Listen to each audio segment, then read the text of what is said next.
The frozen bridge had been empty for 3 days. Then he appeared. Nobody knew his name. Nobody knew where he came from. He just stood there, motionless in -12-degree wind, staring into the black tree line like he was waiting for something only he could hear. Sheriff Maya Lawson had seen drifters before. Soldiers coming unraveled, men running from things they couldn't name. But this one was different, because when the forest finally answered him back, it answered with thunder.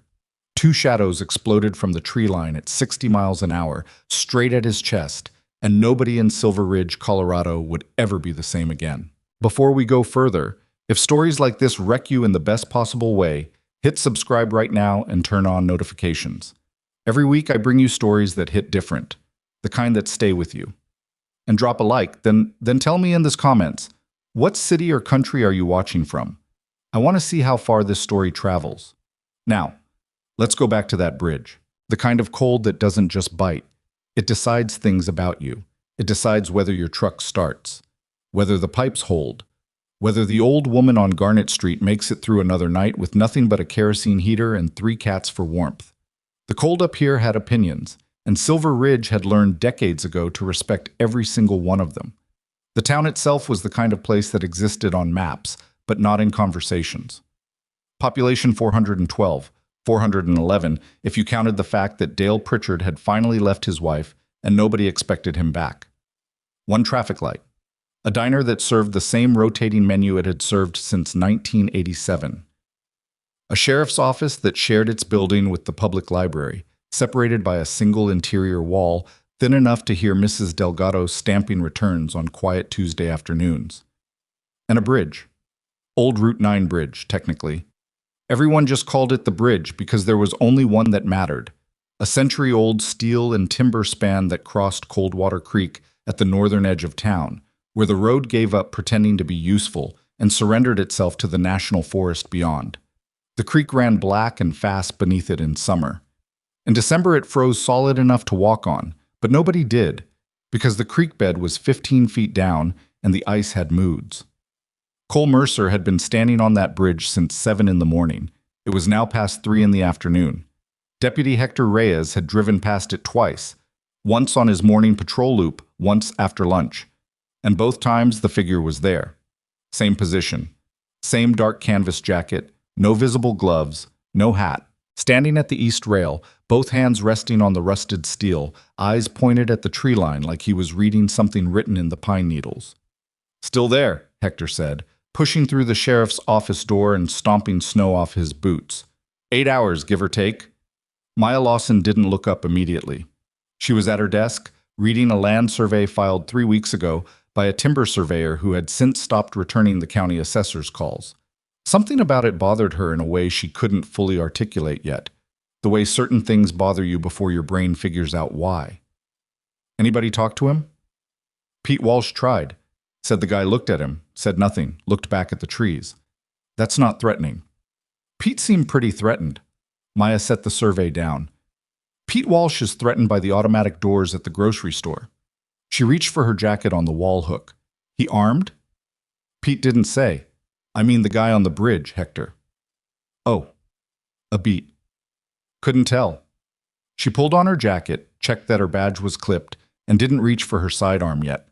She'd learned a long time ago that showing up to something armed and ready communicated a specific message, one that occasionally created the exact outcome you were trying to prevent. I'll go say hello. The walk from the sheriff's office to the bridge took 4 minutes at normal pace. Maya walked it in 3.5, not because she was in a hurry, but because the wind at this elevation had a way of making you move faster, whether you planned to or not. It came off the mountain in long, pressurized sweeps that hit you in the face and kept pushing, like something enormous breathing through a crack in the world. She heard him before she fully saw him, or rather, she heard the absence of him. No shuffling, no coughing, no sounds that a person makes when they've been standing in freezing wind for 8 hours and their body is starting to file complaints. Just the creek ice groaning below and the bridge cables humming in the wind. She slowed as she came around the bend. He was exactly where Hector described. 6 feet, maybe an inch over. Dark jacket, worn at the elbows. Jeans. Work boots that had seen genuine work. His hands on the rail were bare, and the skin looked weathered. Not frostbitten, but the kind of weathered that comes from spending years in environments that didn't care whether you were comfortable. His hair was dark and a little too long, like someone who'd had a military cut and let it go 6 weeks past the point where regulations would have caught it. He didn't turn around as she approached. She stopped about 10 feet back, close enough to talk, far enough to have options. "You've been out here a while," she said. A beat of silence. The wind filled it. "Yeah." His voice was low, a little rough, like he hadn't used it today. "Sheriff Maya Lawson." She didn't move closer. "You got a name?" Another beat, slightly longer than the first. "Cole Mercer." "You from around here, Cole?" "No." "Passing through?" He turned his head slightly. Not enough to look at her, just enough to indicate he'd heard the question and was deciding what to do with it. Something like that. Maya had interviewed enough people to know the difference between someone being evasive because they had something to hide, and someone being evasive because talking cost them something they weren't sure they wanted to spend. Cole Mercer felt like the second kind. There was no tension in his shoulders, no micro movements of anxiety. He wasn't building a story in his head. He just wasn't there yet, in the conversation, like some significant part of him was still standing somewhere else entirely. "It's about 8 degrees out here with the wind chill," she said. "Diner's a 4-minute walk. Coffee's bad, but it's hot. I'm fine." "I can see that." She paused. "What are you looking at?" He was quiet for a moment, then, "The tree line." "Any particular reason?" He didn't answer that. His jaw moved slightly. Not quite a response, not quite nothing. He turned back to the forest. Maya studied him for another few seconds. Her right hand stayed away from her holster. Her read on him was consistent, not dangerous, at least not in any immediate directed way. But something was coiled in this man, some long-held tension that didn't have a release valve she could identify. "There's been some activity in the national forest," she said, keeping her tone conversational. "Illegal logging operation. We've had some surveillance concerns, people watching the tree line, that kind of thing." She paused. "You understand why a stranger standing on a bridge for 8 hours staring into the woods might catch my attention."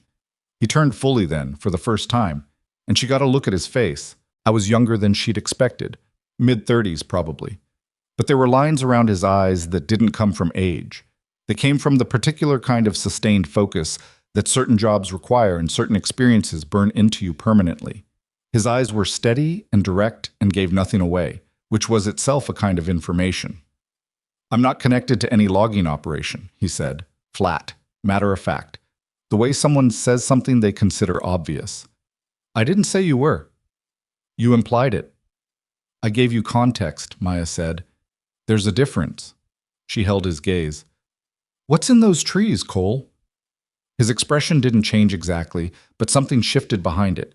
Something that was almost, not quite, but almost grief. "I don't know yet," he said quietly. "I'm hoping something." She waited. He didn't add anything. Maya exhaled slowly. "You got ID on you?" He reached into his jacket without hesitation and produced a worn leather wallet, handed it across. "Colorado driver's license, address in Denver, current, a veteran's ID card. Nothing else. No credit cards, no loyalty cards, no receipts or photos. A wallet stripped down to essential documentation and nothing more." She handed it back. "Where are you staying?" "I was going to find somewhere." "Cassidy's motel on Route 7 is open. Tell them I sent you. Irene will give you the non-rodent room." She kept her face neutral. "I'd appreciate it if you came by the office tomorrow morning. Nothing formal, just want to know who's in my town." He held her gaze for a moment, then he nodded, once. Brief and direct, like a man who understood that an agreement was an agreement. She turned to leave. Made it 3 steps. "Sheriff?" She stopped. "The illegal logging you mentioned." His voice hadn't changed register, still low and even, but there was something precise in it now. "You said surveillance concerns. Who's surveilling who?" She turned back. He was watching her with that same flat, steady attention, but the question wasn't idle. He wasn't making conversation. He was assessing something. "That," she said carefully, "is what I'm still working out." He nodded again and turned back to the trees. By 4:30, the story had already mutated 3 times. That was the thing about small towns and empty winter days. Rumor didn't just travel, it evolved. In the time between Maya returning to her office and sunset dropping hard over the Rockies, she heard 4 different versions of the stranger on the bridge from 4 different people, including one version in which Cole Mercer had allegedly told Pete Walsh he was casing the water supply, which was demonstrably impossible because Pete Walsh had told Hector that the man hadn't spoken a single word. She was on her second cup of coffee and a third read-through of the timber survey when the call came in from dispatch.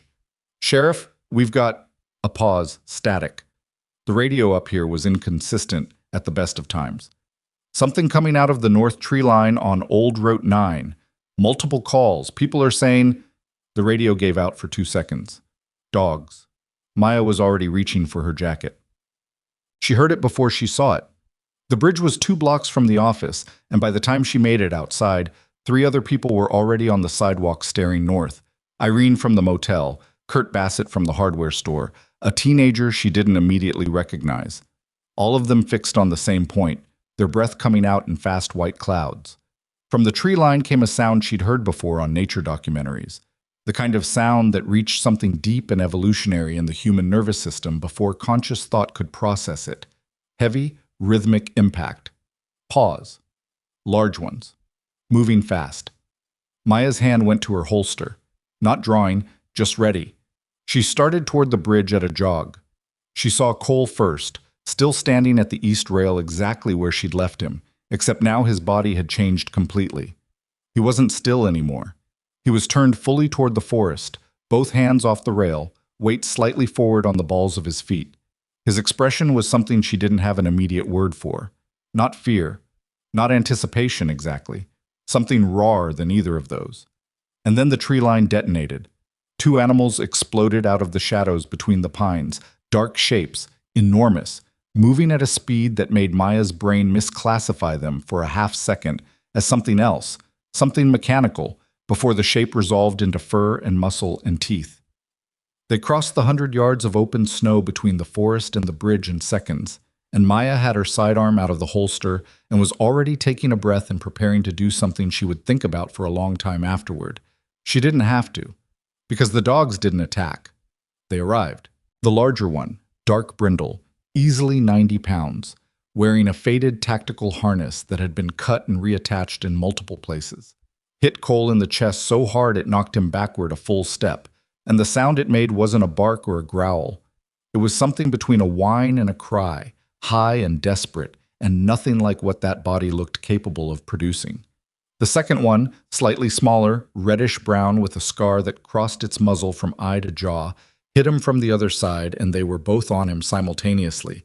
And Cole Mercer, who had stood motionless in -12-degree wind for 8 hours without visible emotion, went down to one knee in the snow. His hands buried into their fur. His head dropped. And the sound that came out of him, barely audible over the wind, barely anything, was the sound of something that had been held in compression for a very long time, finally finding release. Maya stood 15 feet away with her weapon half raised, heart hammering, and watched a man who had given her nothing all afternoon give everything to 2 dogs she had never seen before in her life. Behind her, she heard Irene whisper something that might have been a prayer. "Lower it," said Hector, who had appeared at her elbow without her noticing. His voice was quiet and careful. "Sheriff, lower it." She did. Slowly. The 3 of them, man and dogs, stayed there in the middle of the old bridge, tangled together in the snow, the dogs whimpering and pressing against him like they were trying to merge with him, Cole's hands moving over them with a practiced efficiency that wasn't quite tenderness and wasn't quite assessment, but was somehow both. Checking, feeling for damage. She recognized it, the way a medic runs hands over a body. Not gentle exactly, but careful. Deliberate. He was checking them for injuries. "What in the..." Kurt Bassett had walked up behind her without her noticing. "Stay back," Maya said, and her voice came out sharper than she intended, and Kurt stayed back. After a long moment, maybe 90 seconds, maybe 2 minutes, time had gone strange. Cole raised his head. His face was composed again mostly, but his eyes were wet, and he didn't try to pretend they weren't. "They're okay," he said. To her, not to anyone else, like she was the only person on the bridge. "What are they?" He looked at her steadily. Mine. Those aren't civilian dogs. No. A pause. They're not. She looked at the harnesses. What was left of them? Military pattern, she was almost sure of it, though she'd only seen photos. Modified, heavily worn, cut in places and relashed with what looked like wire and paracord. Like someone had tried to remove them, and the dogs had been re-equipped using whatever was available. Or like the dogs had been somewhere they shouldn't have been for a very long time, equipped by someone else's hands. We need to talk, Maya said. Not here. Cole looked at her for a moment, then looked down at the dogs, Shadow and Blaze, though she didn't know that yet. They were pressed against his legs, both of them, not moving away, their eyes fixed on him with an intensity that made something in Maya's chest feel complicated. Okay, he said. He stood slowly, and the dogs stood with him, and when he walked, they walked at his flanks, precisely, automatically, like they'd never done anything else, like they remembered. Inside the sheriff's office, the fluorescent lights hummed their usual tuneless note while the wall heater ticked and the dog sat flanking Cole's chair without being told to. Shadow, the larger one, faced the door. Blaze watched the windows, not randomly, methodically. Maya sat across from Cole with a yellow legal pad she wasn't writing on and a cup of coffee she'd forgotten to drink. Talk, she said. Cole's hands were around his own cup. He'd accepted it without comment, which was itself a kind of shift. Earlier, he'd refused everything she'd offered. His eyes moved to the dogs and back. Something working through him, working out. Their designation was K9-7 and K9-9, he said finally. Call signs Shadow and Blaze. We worked together for 4 years, military working dogs, dual certified, patrol and detection, explosive ordnance, narcotics secondarily, operated attached to a Special Forces A team in 3 different theaters. A pause. My team. What happened to them? The wall heater ticked. Shadow's ear rotated toward a sound outside, then relaxed. Operation in northern Syria, 18 months ago. He said it evenly, the way you say things you've said to yourself many times in the dark until they stop having irregular edges. Underground facility. Tunnel collapse during exfil. We got separated. The dogs were ahead in the tunnel. By the time we could get back in, the tunnel had filled with debris for 40 meters. He stopped. We spent 9 hours trying. We were ordered out at hour 9. And you thought they were dead? Yes. But they weren't. No. So where have they been for 18 months? He didn't answer immediately. His jaw tightened slightly. The first involuntary physical response she'd gotten from him. I don't know the whole answer to that yet. He looked at Shadow. The dog looked back at him with absolute, uncomplicated certainty. But those harnesses, the way they're rigged, and the scars. He stopped. Maya waited. Those aren't combat injuries, he said quietly. Those are restraint marks, the kind you get from being chained for a long time. Both of them. Around the neck and forelimbs. He finally looked up at her. Somebody has had those dogs for 18 months, using them. And it wasn't for anything good. Maya was quiet for a moment. She thought about the timber survey on her desk. The surveyor who'd stopped returning calls. The tracks she'd found 3 weeks ago near the fire road. Large, canine, in areas where no civilian dog should have been, following routes she couldn't account for. The surveillance concerns, she'd called it. A clean word for something that had been bothering her at 3 in the morning more often than she wanted to admit. She reached into her desk drawer and set the timber survey down in front of Cole Mercer.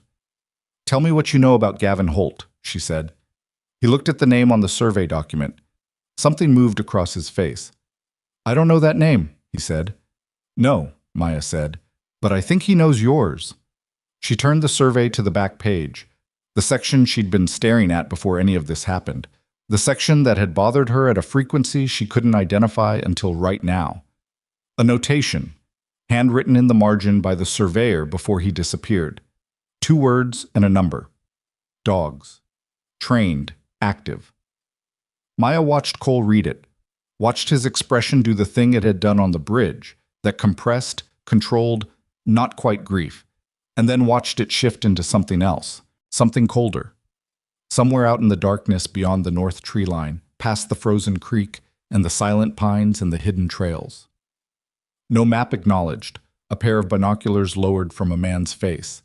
He had watched the reunion, he had seen the sheriff, he had counted the variables, and he reached for his radio with a steadiness that suggested he had done this calculation before, in other places, in other winters, and always arrived at the same conclusion. The dogs were no longer an asset, they were a liability. The radio on the other side of that tree line clicked twice and went silent. Inside the sheriff's office, nobody heard it. The wall heater was too loud, the wind against the windows too consistent, and Cole Mercer was staring at those two handwritten words with the particular focus of someone who had just watched a random piece of information rearrange everything they thought they understood about a situation. Maya let him look. She'd learned that particular patience from her father, who had been a county detective for 31 years and believed that silence, used correctly, extracted more than any question. Cole set the survey down, picked up his coffee, drank. "The surveyor who wrote this," he said. "Where is he now?" "That's the question I've been sitting with for 3 weeks." Maya leaned back in her chair, which creaked in a way she'd been meaning to fix since August.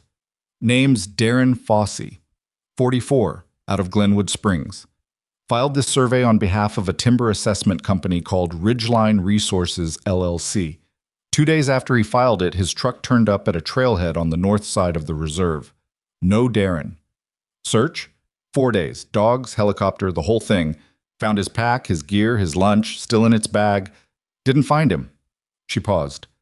"Search and rescue said it looked like he'd set everything down and walked away." "Or was walked away?" "Yes." Cole looked at Shadow. The dog was still facing the door with that fixed, methodical attention. Not aggressive, just present in a way that most humans couldn't sustain for more than a few seconds. Blaze had shifted to watch the back window, the one that faced the alley between the sheriff's office and the library wall. "Those routes," Cole said slowly. "In the survey. The ones marked with the notation. There are 11 of them, all inside the National Reserve boundary, all in areas that are supposed to be inaccessible. Either protected wilderness designation or terrain that's just genuinely impassable." "Supposed to be." "Right." He was quiet for a moment. The heater ticked. Outside, the wind had picked up another register, the kind of sustained pressure that meant the temperature was dropping again and the night was going to be serious. "If someone was running dogs through those routes," Cole said, "trained dogs, military grade, they wouldn't just be patrol animals. They'd be early warning, perimeter security." He turned the survey over, ran his finger along one of the marked trails.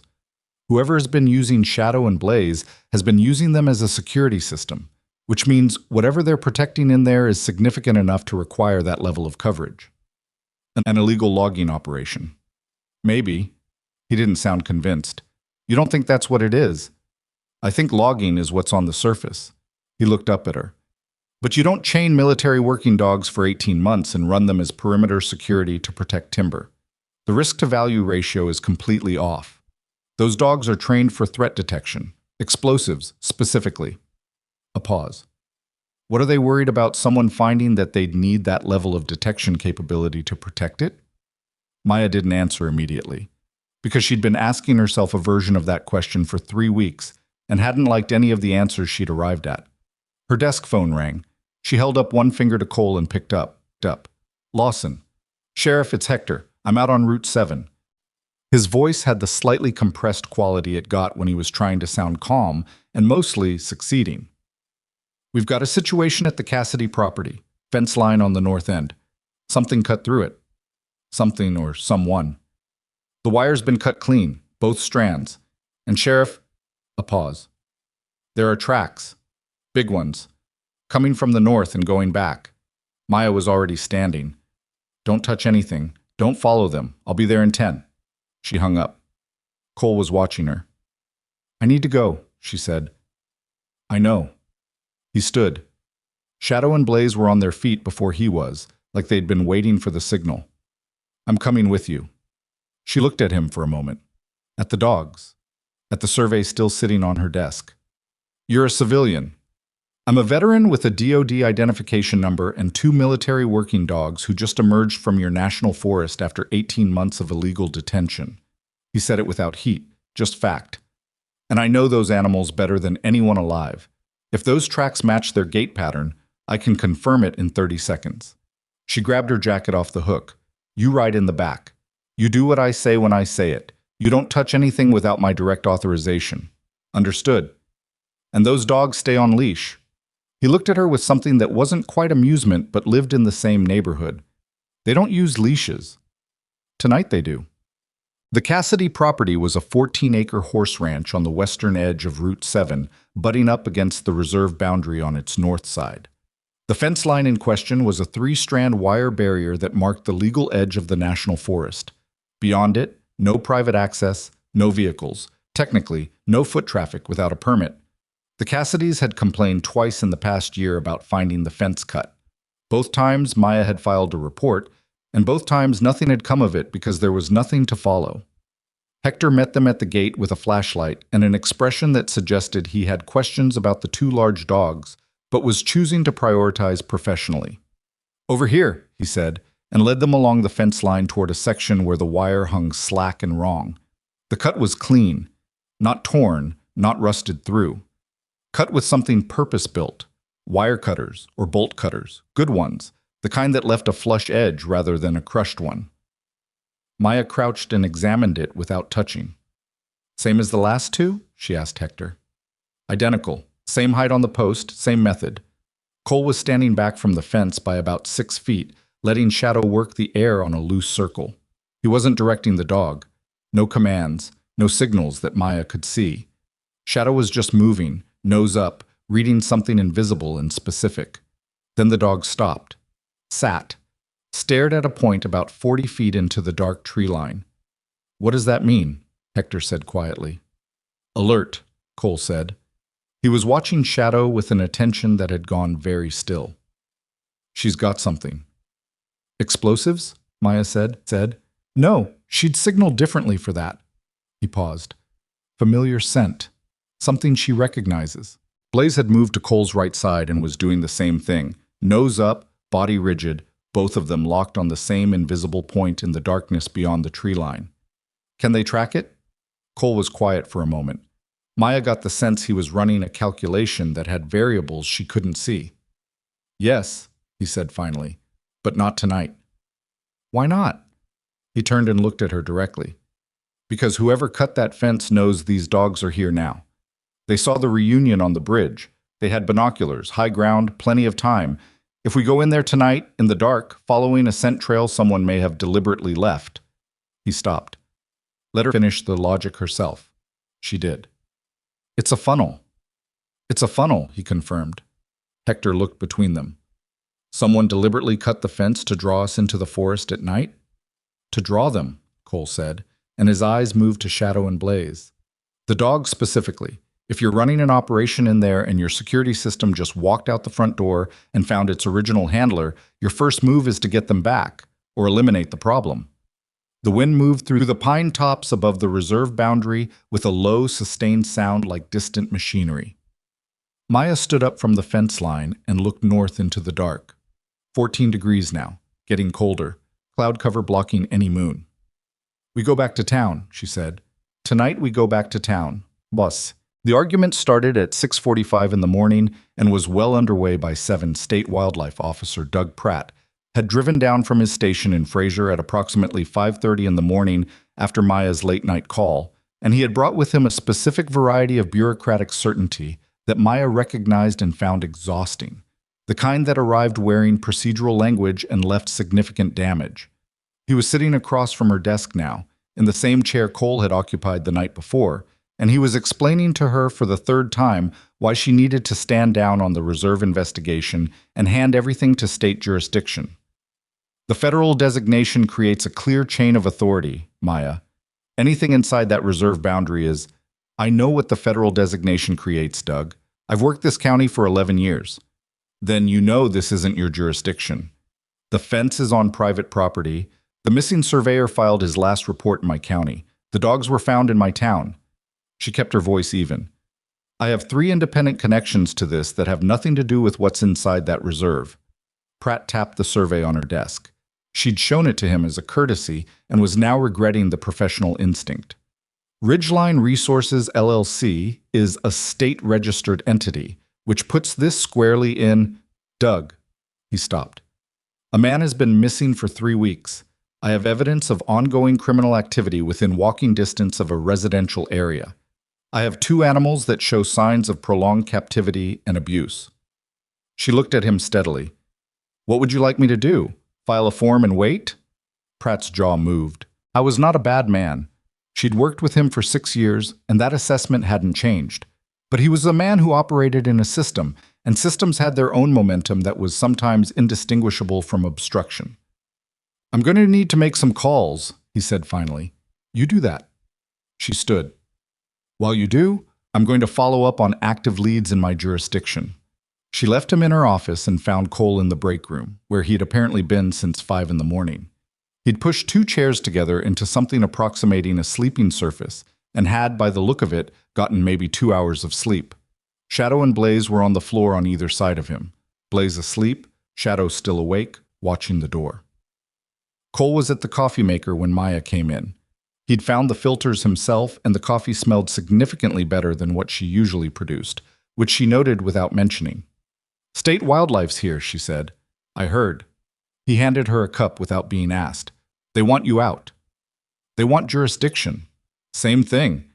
He leaned against the counter. He'd washed his face, and there was something marginally less exhausted in him than there'd been at midnight, but not much. What are you going to do? Move before they can stop me. She drank the coffee. It was, in fact, better. I got the chip data back at 3 this morning, the military identification chips in Shadow and Blaze. I ran them through the vet database and got a hit. Classified designation, but the timestamp shows they were last updated 4 months ago. Cole went very still. 4 months ago, he said. Someone accessed those records, updated their location data, and then immediately sealed the file behind a clearance level I don't have access to. She watched his face. Which means someone in a position to access military K9 records knew exactly where your dogs were 4 months ago and made a decision not to do anything about it. The silence in the break room was a different quality than the silences before. This one had weight to it. Or made a decision to keep it quiet because the dogs were operationally useful to whoever had them, Cole said. His voice was careful, very controlled. That's the interpretation I keep coming back to. He set his cup down, picked it up again, set it down again. Shadow raised her head and watched him with the specific attention of an animal calibrated to its handler's stress responses. 4 months ago, I was still in Denver, he said. I'd been out of service for 8 months by then. Medical separation. He paused. I filed a formal inquiry about Shadow and Blaze 6 weeks after the Syria mission, requesting information on the recovery effort. The response I got said the file was closed, the animals were KIA, and further inquiries should be directed to my chain of command. His mouth tightened. My chain of command told me to move on. But you didn't. No. He finally looked up from the counter. I kept filing. 6 different requests over 8 months. The last one was 3 weeks ago. A pause. Which is approximately when I started hearing things. Secondhand, unofficial. The kind of information that doesn't come with sources attached. A name. A location. He looked at her directly. Silver Ridge. Maya set her own cup down slowly. Someone sent you here. Someone pointed me here. There's a difference. He looked away. I don't know who. I don't know why now. And I don't know if the pointing was legitimate or if I'm being used for something I don't fully understand yet. Outside the break room door, she could hear Pratt on his phone, his voice carrying the particular cadence of someone explaining a situation to a superior. The electronic confirmation will take another 12 hours minimum, Maya said. Federal database on the chips, but the physical evidence is solid. The harnesses, the scarring, the behavioral indicators. I've got enough to open an official investigation with or without state wildlife's cooperation. She paused. What I don't have is someone who knows what we're walking into if we go into that forest. Cole was quiet for a moment. The dogs do, he said. Cole. I'm not proposing we go in blind and alone. I'm saying that Shadow and Blaze have spent time inside whatever operation is running in that reserve. They know the layout. Not intellectually, but in the way animals know spaces they've navigated hundreds of times, routes, structures, positions. He looked at Blaze, who had woken up and was watching him. They'll show us things no map has. Maya thought about the timber survey. The 11 marked routes. The surveyor who'd walked away from his lunch.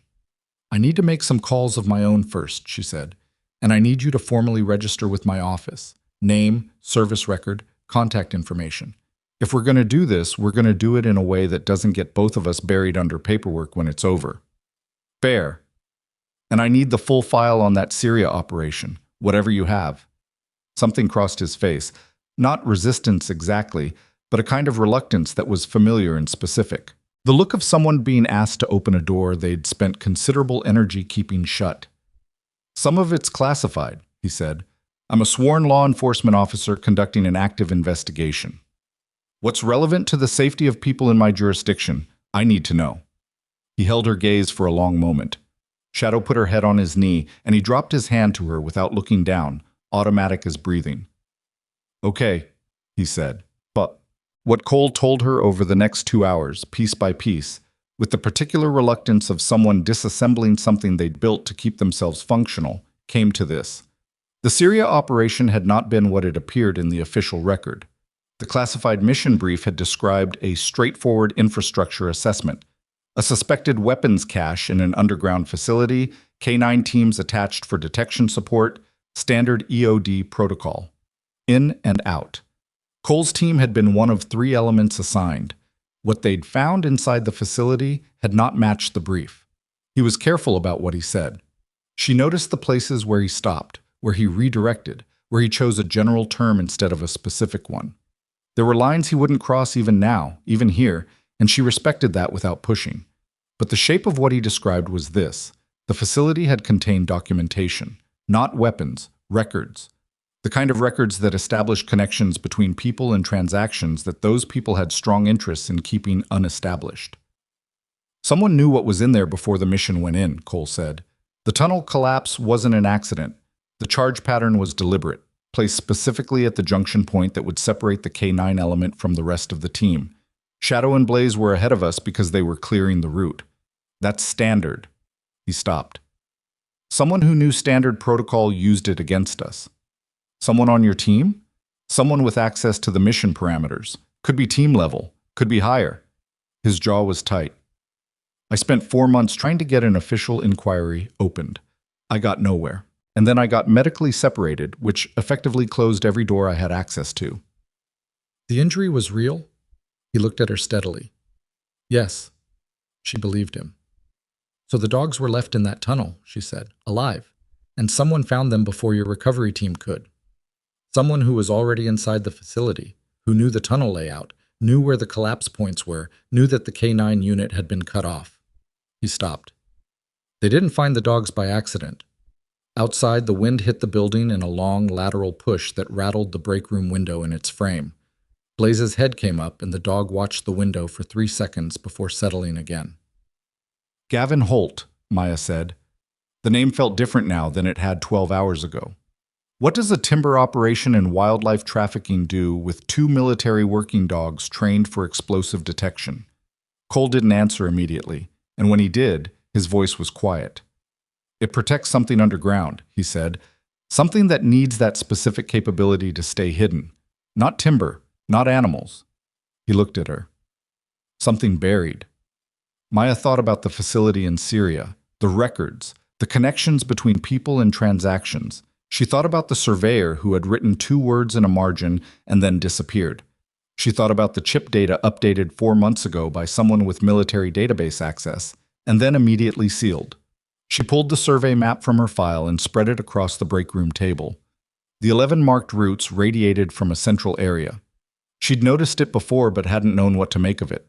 Now she traced them with her finger, following them back to the point where they converged. On Aria, the map labeled simply as Abandoned Mine Infrastructure, circa 1940s. She looked up at Cole. He was already looking at the map, already at the same point she was. We need to go in today, he said. From the front office, she heard Pratt's voice rise slightly, the register of someone receiving unwelcome information from their superior or delivering it. Either way, her window was closing. Give me an hour, she said. She was already folding the map. I need to pull gear and make one call I should have made 2 days ago. She was halfway to the door when his voice stopped her. Sheriff. She turned. He was looking at Shadow and Blaze, both of them alert now, both of them oriented toward the north wall, toward the reserve, toward whatever was waiting in the trees with a radio and a pair of binoculars, and the specific patience of someone who had already made their decision. "They know we're coming," Cole said. "Whoever's in there, they've known since yesterday." He looked up at her. "That means they've had all night to prepare." The break room felt smaller than it had a moment ago. "Then we move fast," Maya said, "and we move smart." She went to make her call. In the forest, less than 2 miles north of the break room window, the abandoned mine infrastructure that the 1940s survey map had marked, and no subsequent map had updated, sat beneath 30 feet of pine, frozen ground, and deliberate concealment. The man with the radio had not slept. He had spent the night making his own calls, moving his own pieces, and reaching conclusions that the sheriff and the stranger and the 2 dogs would not find comfortable. By the time Maya Lawson finished her phone call, and Cole Mercer had checked Shadow and Blaze's harnesses one final time, 3 things had already been set in motion inside that forest that none of them knew about. The first was a secondary perimeter, repositioned in the night along 2 of the 11 marked routes.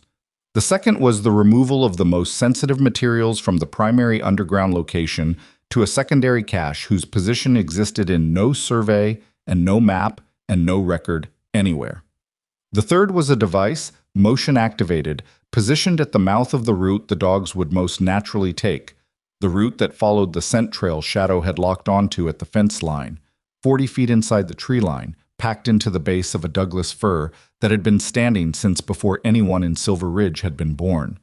The man with the radio looked at the device one last time, confirmed the activation sequence, and walked away north without looking back. He had learned in a long career of difficult decisions that looking back served no useful purpose. Maya's call lasted 11 minutes. Cole could hear the shape of it through the break room wall. Not the words, but the rhythm. The pauses where someone on the other end was talking. The one place where her voice went up half a register and then came back down deliberately, like a hand pressing on something that wanted to rise. The silence at the end that lasted longer than a goodbye. She came back in with her jacket already on and a look on her face that had reorganized itself into something operational. "Federal Marshal out of Denver," she said. "Janet Reyes. No relation to Hector. She's been running a parallel inquiry on Ridgeline Resources for 6 weeks. Financial crimes angle, money movement through shell entities. She didn't know about the forest connection until I called her 20 minutes ago." Maya picked up the folded survey map from the table. "She's 8 hours out. She wants us to hold position until she arrives." Cole looked at her. "We're not holding position," he said. "No." She put the map in her jacket pocket. "We're not." Hector appeared in the doorway with his own jacket on, and an expression that suggested he'd been listening to more of this than anyone had authorized him to. "What do I tell Pratt?" "Tell him I got an anonymous tip about poaching activity on the Cassidy fence line, and I'm following up." Maya moved past him toward the equipment locker at the back of the office. "Which is technically accurate. He's going to know. He's going to know in about 4 hours, which is 3 hours and 50 minutes more than I need." She unlocked the equipment cabinet and started pulling things with the efficient, unsentimental speed of someone who had done this before and didn't enjoy the ritual of it. Trauma kit. Radio. Extra ammunition in a side pouch. She looked at Cole. "You carrying?" "No." She reached back into the locker and produced a sidearm in a holster. A Glock 19, standard issue. She held it out. "I can't legally. I'm deputizing you. Effective right now." She kept the weapon extended. "You have a current carry permit in Colorado?" "Yes." "Then we're covered." She pushed it toward him. "You know how to use it." It wasn't a question. He took the weapon, checked the chamber with the automatic habit of someone for whom the motion was as natural as checking the time, and clipped the holster to his belt. Shadow and Blaze were already standing. Neither dog made a sound. They watched Cole with the patient, focused attention of athletes waiting for a starting signal. Bodies loose, ready, none of the fidgeting or whining that civilian dogs produced in high-tension moments. Whatever 18 months in captivity had done to them, it hadn't touched the core of their training. If anything, it had compressed it tighter. "Ground rules," Maya said, shouldering her pack. "You advise on the dogs and on anything tactical that falls outside my experience. I make every call on the investigation, who we approach, how we approach, when we move, and when we don't. Agreed?" "Agreed." If I tell you to pull back, you pull back. He held her gaze for a beat. Define pull back. It means you don't go forward. I understand the definition. I'm asking you to define the circumstances because there are scenarios where pulling back kills people. She looked at him for a moment, at the way he said it, flat and without drama, the way someone states a fact they've learned from experience rather than theory. Use your judgment, she said finally, but tell me before you move. Fair. They went out the back. Itag. The north tree line was a different thing at 8 in the morning than it had been at 4 in the afternoon the day before. The light came in at a low angle through the cloud cover, flat and gray and diffuse, the kind of winter light that eliminated shadows and made distance hard to read. The temperature had dropped another 4 degrees overnight, and the snow on the open ground between the Cassidy fence and the reserve boundary had developed a thin crust of ice that cracked underfoot with every step. Cole let the dogs work in front by about 20 feet, not fully off lead. He had a 30-foot line clipped to Shadow's harness, slack enough to give her room, taut enough to communicate. Blaze worked parallel, slightly wider, the two of them sweeping a natural corridor without instruction. Hector walked on Maya's left. He had his rifle slung and his radio clipped to his shoulder, and he was doing the thing that Maya had learned over 6 years to read in him. The slight tension in his jaw that meant he was more scared than he was showing, which in Hector's case was a reliable indicator that the situation merited respect. She'd told him to stay at the office. He'd said no in the quiet, final way he occasionally said no, which she'd learned not to argue with. They reached the cut fence and went through it in single file. Cole went last, pausing at the wire, and Maya watched him scan the tree line the way someone scans a room they've entered before under bad circumstances. Not looking for specific things, but reading the whole space at once for anything that didn't fit the pattern it was supposed to fit. Shadow already had the scent from here, he said quietly. She'll take us on it. How far in did she lock last night? 40 feet, roughly. Whatever she was tracking came out of the trees to this point and went back in. He paused. Which means the source of the scent knows these dogs. Left something for them to find. Bait, Hector said. Possibly. Cole watched Shadow move into the tree line without hesitation. Or communication. Dogs that have been working with a handler develop specific signals. Scent markers can be intentional, a way of passing information. He stopped. If Shadow and Blaze were being used by someone in there for 18 months, they may have developed conditioned responses I don't know about yet. That landed with more weight than Maya had expected. She filed it. They entered the forest. The pines closed around them fast. That was the thing about this particular stretch of the reserve. The canopy was dense enough at the edges that the transition from open ground to forest interior happened in about 30 feet, and once you were through it, the sense of the world outside contracted sharply. Sound changed. The wind dropped to almost nothing. The light dropped further. What had been a flat gray morning became a close, muffled green gray that compressed distances and made the middle distance between trees look uniformly dark. Shadow moved through it like she owned it. That was the word that kept occurring to Maya. Owned. Not cautious, not searching, moving with the specific confidence of an animal navigating familiar ground. Taking corners before they appeared, adjusting course around obstacles with a smoothness that suggested the path was known rather than discovered. She's been this way before, Cole said quietly. He was watching Shadow with his full attention. Multiple times. How can you tell? Watch her feet. He nodded forward. She's not choosing, she's remembering. Maya watched. He was right. There was a quality to Shadow's movement that she recognized from somewhere. The quality of muscle memory rather than active navigation. The same way she herself drove the 11 miles from her house to the office on autopilot, hands moving the wheel before her conscious mind caught up. They went deeper. The trees became older and wider spaced, the undergrowth thinner. The snow here was undisturbed on the surface but packed down beneath. Old compression, the kind that accumulated over weeks of repeated foot traffic on the same lines. Someone's been using this route regularly, Hector said, looking at the snow. At least weekly, Cole agreed. The pack pattern is consistent, single file, roughly the same weight range. He crouched briefly over a compressed section. Boots. Multiple individuals, but they're stepping in each other's tracks deliberately to obscure the count. Hector looked at Maya. She kept her eyes on the tree line ahead. They'd been moving for 22 minutes. Cole had a watch that he checked without making a production of it. When Shadow stopped, not the alert sit she'd done at the fence line, a different stop. Body low, weight shifted back, head up, and absolutely still. The line between Cole's hand and her harness went tight of its own accord, both of them freezing simultaneously like a single system responding to the same input. Cole's right fist came up. Maya stopped. Hector stopped. Nobody said anything. 4 seconds of silence. 5. The forest around them was completely still. No wind, no bird sound. Nothing moving in the peripheral dark between the trees. Cole's hand turned slowly, palm down. Hold. Then his index finger extended and pointed left, at approximately 40 degrees off their line of travel, toward a section of tree line where a cluster of Douglas firs grew close enough together to create a solid wall of shadow between their trunks. Maya looked at it harder, saw nothing. Cole's mouth moved, nearly soundless.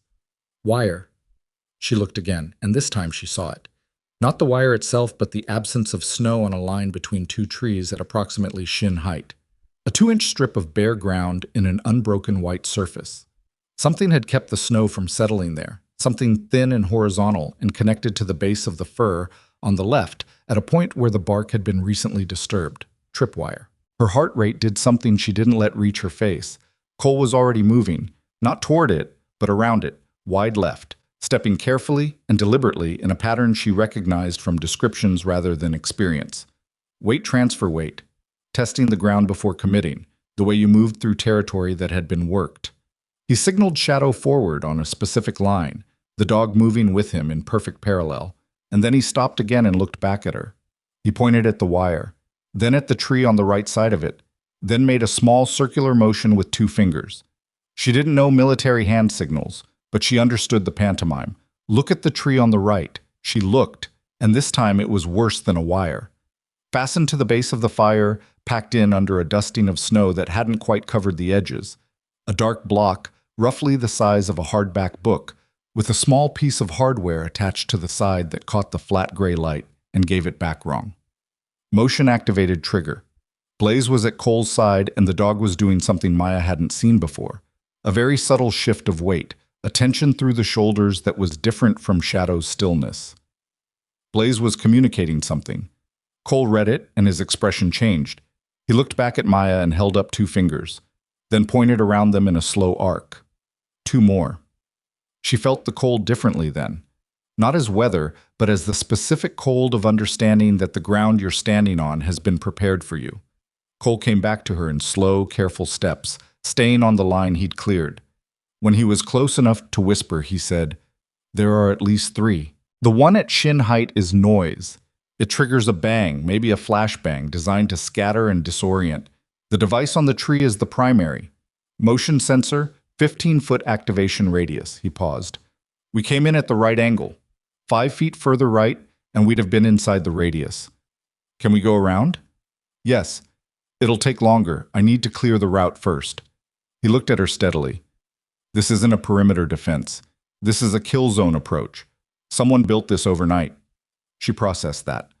Took exactly as long as she needed to, which was about 4 seconds. "Someone who knew we'd come in on this route," she said. "Shadow's scent trail leads directly to it." His voice was even. "The trail was laid to bring us here, specifically." Hector had gone very still beside her. She could hear him breathing, slightly faster than normal. "So we don't follow the trail," she said. "We don't follow the trail," Cole confirmed. "We go north-northwest. There's a secondary route, one of the 11 on your map. Number 7, the one that runs along the old creek drainage. Shadow and Blaze know it. I watched Shadow's ears track to it twice on the way in." He paused. "If they've been running these routes for months, the dogs know alternate lines. We let them lead. If they've been conditioned to take alternate routes when the primary is compromised," Maya said slowly, "that means whoever trained them here, using these routes. Which means whoever did the training knows those routes as well as the dogs do," Cole said. "Yes." The silence that followed had a particular texture. "Then Route 7 might be compromised too," Hector said. "It might." Cole looked at him. Not dismissively. Seriously. Which is why we don't run it blind. We clear as we go, slow. He looked at Maya. I need you to trust me on the pace. It's going to feel like we're moving too slowly. How slowly? 40 minutes per quarter mile in broken terrain with unknown IED placement. She did the math. The central convergence point on the map, the abandoned mine infrastructure, was approximately 2 miles in from the fence line.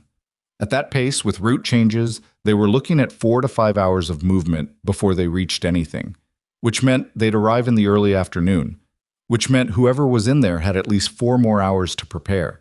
She waited. And then she did something that didn't come naturally to her, which was set down the need to control the timeline and accept someone else's assessment of what the situation required. Lead, she said. They went northwest. Cole moved differently in the forest than he moved anywhere else she'd seen him. The tension that had been visible in him since the bridge, that controlled, slightly compressed quality, it didn't disappear exactly, but it redistributed. He became very quiet, not just in terms of sound, but in some harder-to-define sense, like he was taking up less space deliberately. His movement slowed to a pace that felt almost meditative until she realized it wasn't meditation. It was the physical discipline of someone who had learned that in certain environments, speed was the most dangerous thing you could choose. Shadow and Blaze flanked him and slightly ahead, and the three of them moved as one unit in a way that made Maya feel like she was watching something from a different category of experience than she'd had access to before. Hector stayed close to her left. He'd unslung his rifle and was carrying it properly now. Not raised, but ready. Position of carry that suggested he'd been paying attention to something other than routine patrol work. For 40 minutes, they moved through old growth and silence. Cole stopped them 3 times. Once for a wire they never found. Shadow alerted, Cole read her, they went wide and rejoined the route 60 feet further on. Once for a section of snow that sat wrong on the surface, which turned out to be a covered pit, shallow but sufficient, filled with sharpened stakes that were crude enough to be insulting and effective enough not to be funny. The third stop was different. Cole held up his fist and this time crouched in a single motion, and Maya and Hector were down behind him before they'd consciously decided to move, some collective animal response to the certainty in his body language. In the distance, direction unclear in the acoustic compression of the forest, a sound. Voice. 2 of them. Too far to make words. Cole tilted his head. Shadow tilted hers in the same direction, her ear canted forward like a satellite dish making micro-adjustments. The voices moved. Not toward them. Parallel, maybe 100 yards east, moving south toward the fence line. 2 people. Walking at normal pace, not trying to be quiet. Patrol, Cole said, barely a breath. They waited. The voices receded. 2 minutes passed. 3. Cole stood. They moved. The creek drainage on Route 7 was a natural fold in the terrain, a depression about 12 feet wide, where a seasonal creek ran in spring and early summer and dried by August. In December, it was a flat-bottomed trough of packed snow and frozen rock, bordered on both sides by embankments of earth and root that provided reasonable concealment from anything moving at ground level to the east or west. They'd been in it for about 20 minutes when Blaze stopped and did the thing Maya had learned to watch for. The subtle shoulder shift, the held posture. Cole crouched beside the dog, placed one hand on Blaze's flank very lightly, stayed there for a moment with his eyes closed, which seemed like exactly the wrong time to close your eyes until she understood he was listening, using the dog's tension as a directional instrument. He opened his eyes and looked north up the drainage. Structure, he said. Blaze is alerting on something familiar, a location she knows. He looked at Maya. We're close. How close? Quarter mile, maybe less. She pulled out the map, located their approximate position in the drainage, traced her finger north to the convergence point. The map was right. Quarter mile, maybe less. We need to see it before we move on it, she said. Observation position, high ground if there is any. East embankment, 60 meters ahead. There's a root structure that'll give us cover and elevation. He looked at her. I can see it from here. I've been looking at it for the last 10 minutes. She hadn't seen it. She filed that too. They climbed the east embankment carefully, Cole going first with Shadow, then Maya, then Hector with Blaze. The root structure was exactly where Cole had said, An overturned spruce from some past windstorm, its root ball creating a natural screen of earth and dead wood about 5 feet high, the top of which gave a line of sight through the trees to the north that opened, suddenly and completely, onto something that Maya had not fully prepared herself to see, even though she'd been building toward it for 3 weeks.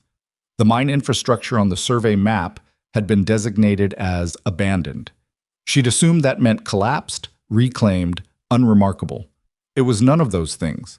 The main structure was a timber-framed building, not large, maybe 40 by 60 feet, that had been partially sunk into the hillside and re-roofed with material that matched the surrounding forest canopy when seen from above. Aerial photography would have read it as a natural feature. From the ground, at the right angle, it was clearly constructed, built on and around the original mine entrance, which was visible as a reinforced portal in the hillside behind the structure, its original timber framing replaced with modern steel I-beams. Around it, at varying distances, were 4 additional structures, smaller, prefab, the kind of modular units that could be transported in sections by helicopter or all-terrain vehicle and assembled without heavy equipment, connected by covered walkways that kept movement between them sheltered from overhead observation. And there were people. She counted 6 at visible positions, 2 near the main structure entrance, 2 on a raised platform that served as an observation post on the western side, 2 more moving between the smaller units, all of them wearing heavy cold weather gear, none of them in any kind of uniform she recognized. One of them, the figure closest to the main entrance, was carrying something slung across his back that was very clearly not a hunting rifle. Hector made a small sound beside her that wasn't quite a word. Cole said nothing. He was looking at the compound with the expression he'd worn on the bridge, that flat, compressed attention. But underneath it, something else now. Something that she recognized from the break room, from the conversation about Syria, from the moment she'd shown him the surveyor's notation. He was recognizing something. Specifically. Not just confirming his suspicions, actually recognizing a detail that connected to something he already knew. "The portal," he said, very quietly. "The steel framing on the mine entrance. What about it?" "I've seen that configuration before. The I-beam spacing, the anchor pattern." He stopped. "It's designed to allow rapid interior access for equipment transport while maintaining structural integrity during a controlled..." He stopped again. "During a controlled what?" He looked at her. His jaw was tight. "Demolition," he said. "It's rigged to come down, fast and clean. Someone built an escape hatch into the mine structure itself. One charge in the right place, the entrance collapses, and everything inside is buried under 60 feet of mountain." He paused. "Evidence, equipment, people, if necessary." He held her gaze. "Whoever built this wasn't planning to be here long term. They built a facility they intended to be able to erase." Below them, in the compound, one of the figures near the observation platform raised something to his face. It took Maya a half-second to identify it. Binoculars. Pointed north-northeast. Pointed, with a precision that made her stomach drop before her brain fully processed it, directly at the root ball they were crouched behind. "Down," Cole said, and his hand was already on her shoulder, and they were already moving, all 4 of them. 5, counting Shadow, 6 counting Blaze, dropping below the root ball's sightline in a controlled collapse that was more coordinated than it had any right to be given that nobody had rehearsed it. They hit the ground and held still. 3 seconds. 5, 10. No shout from the compound. No change in the ambient sound of the place. Maya's cheek was against frozen dirt. She could feel her pulse in her hands. Cole's mouth was at her ear. "He's scanning, not confirmed. 45 seconds. She counted. Got to 38 before the binoculars figure on the platform turned away and lowered the instrument. Cole let out a breath that was very controlled. "We're good." "We are absolutely not good," Hector whispered from her left. "We're undetected," Cole amended, "which is the version of good available right now." She pushed herself up to her elbows. Her hands were not shaking, which she noted with some relief. She looked at Cole. 6 visible, she said. "At least 2 on the southern patrol route we heard earlier, probably a 3rd team I haven't placed yet." He was running the numbers the way she ran them, methodically and without sentiment. "Call it 10 to 12 total. In a prepared position with defensive measures on all primary approach routes," he paused, "and a facility they can erase in under 60 seconds if they decide to. We can't wait for the marshal." "No." He looked at the compound again through a gap in the root structure. But we also can't go straight in with 3 people and 2 dogs. So what do we do? He was quiet for a moment, long enough that she started to wonder if he'd arrived at the same wall she had, the same place where the variables stopped adding up to any viable option. Then Shadow moved. Not the shoulder shift, not the alert sit. Something different. The dog turned south, back the way they'd come, and gave a single low sound that wasn't quite a whine and wasn't quite a bark. Brief and deliberate. Cole's head came up. He looked at the dog, then he looked back at the compound, and Maya watched something move through his expression. Not a decision exactly, but the moment just before a decision, the moment where everything that's been accumulating in a person finds its direction. "There's another way in," he said. She waited. "The mine," he said. "The original shaft. Every operational mine from the 1940s had at least one secondary access point, a ventilation drift or an emergency egress tunnel. This one will too. And if the main entrance is the one they've rigged to collapse, the secondary won't be." He looked at her. "Shadow knows where it is." Maya stared at him. "How do you know that?" "Because she just told me." He looked at the dog, then back at Maya. "She's been in this facility. She knows its layout the way she knew the creek route, not thinking, remembering, and she just oriented south-southwest." He paused. "Which is away from the main entrance." She looked at Shadow. The dog was watching Cole with that absolute, uncomplicated certainty. The look that had undone something in her chest when she'd first seen it on the bridge. Something about the nature of loyalty and what it looked like when it was real.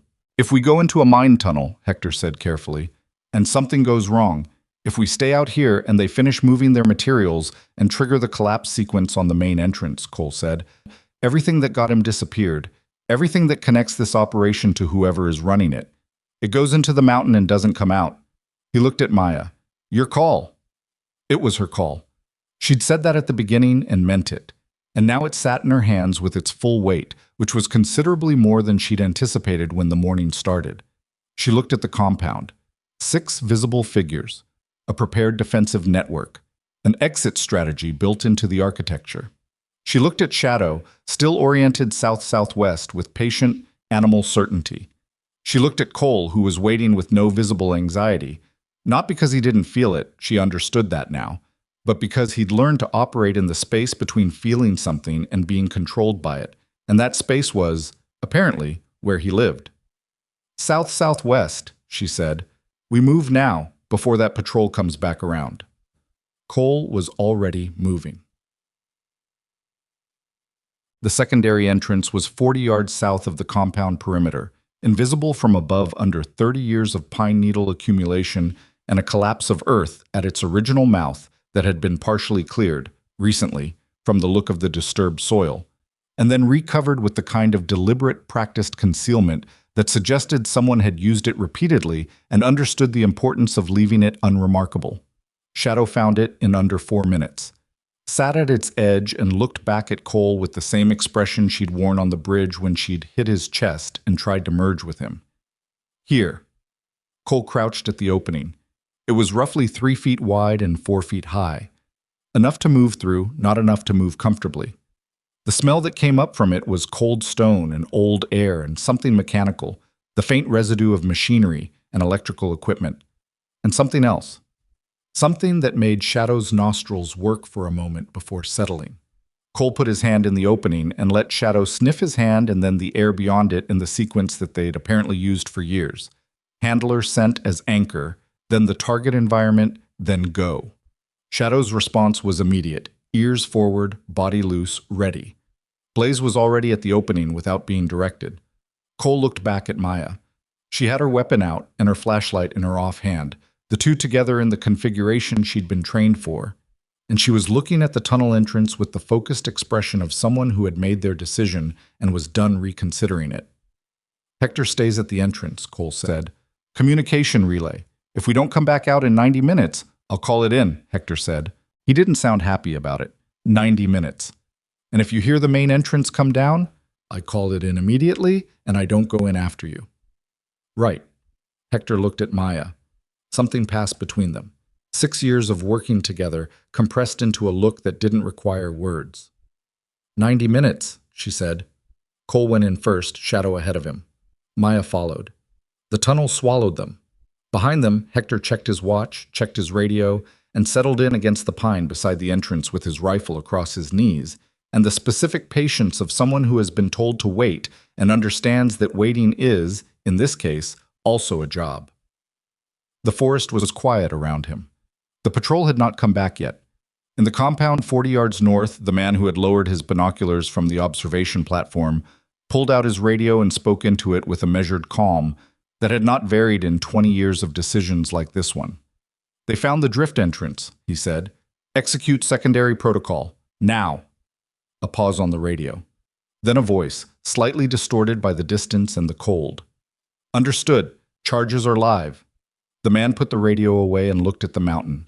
60 feet of rock and pine and a century of accumulated silence waited above the tunnel where 3 people and 2 dogs had just disappeared. The man checked his watch. He would give it 5 minutes. The tunnel smelled like 50 years of compressed darkness and something newer: diesel exhaust, electrical insulation, the particular chemical flatness of recycled air run through filtration equipment. Someone had been breathing down here for a long time.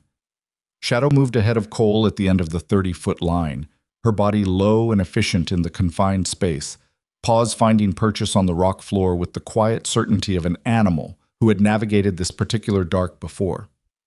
The tunnel was rough-hewn at the entrance, original 1940s hand drill work, the walls showing the scalloped pattern of old dynamite charges. But within 30 feet it transitioned. The walls became smoother. Cabling ran along the left side at knee height, zip-tied to anchors drilled into the rock at regular intervals. LED strip lighting, currently off, ran parallel to the cable. Someone had wired this tunnel for power and then cut the power to the secondary entrance circuit, probably recently, probably deliberately.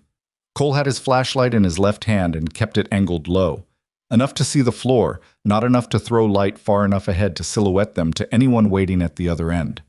Behind him, Maya moved in the same pattern she'd used climbing the embankment, quiet, deliberate, adapting to the rhythm he set without being told to. She was a fast study. He'd noticed that on the bridge and kept noticing it. They went 60 feet, 100. The tunnel curved right, gently, following the original ore seam.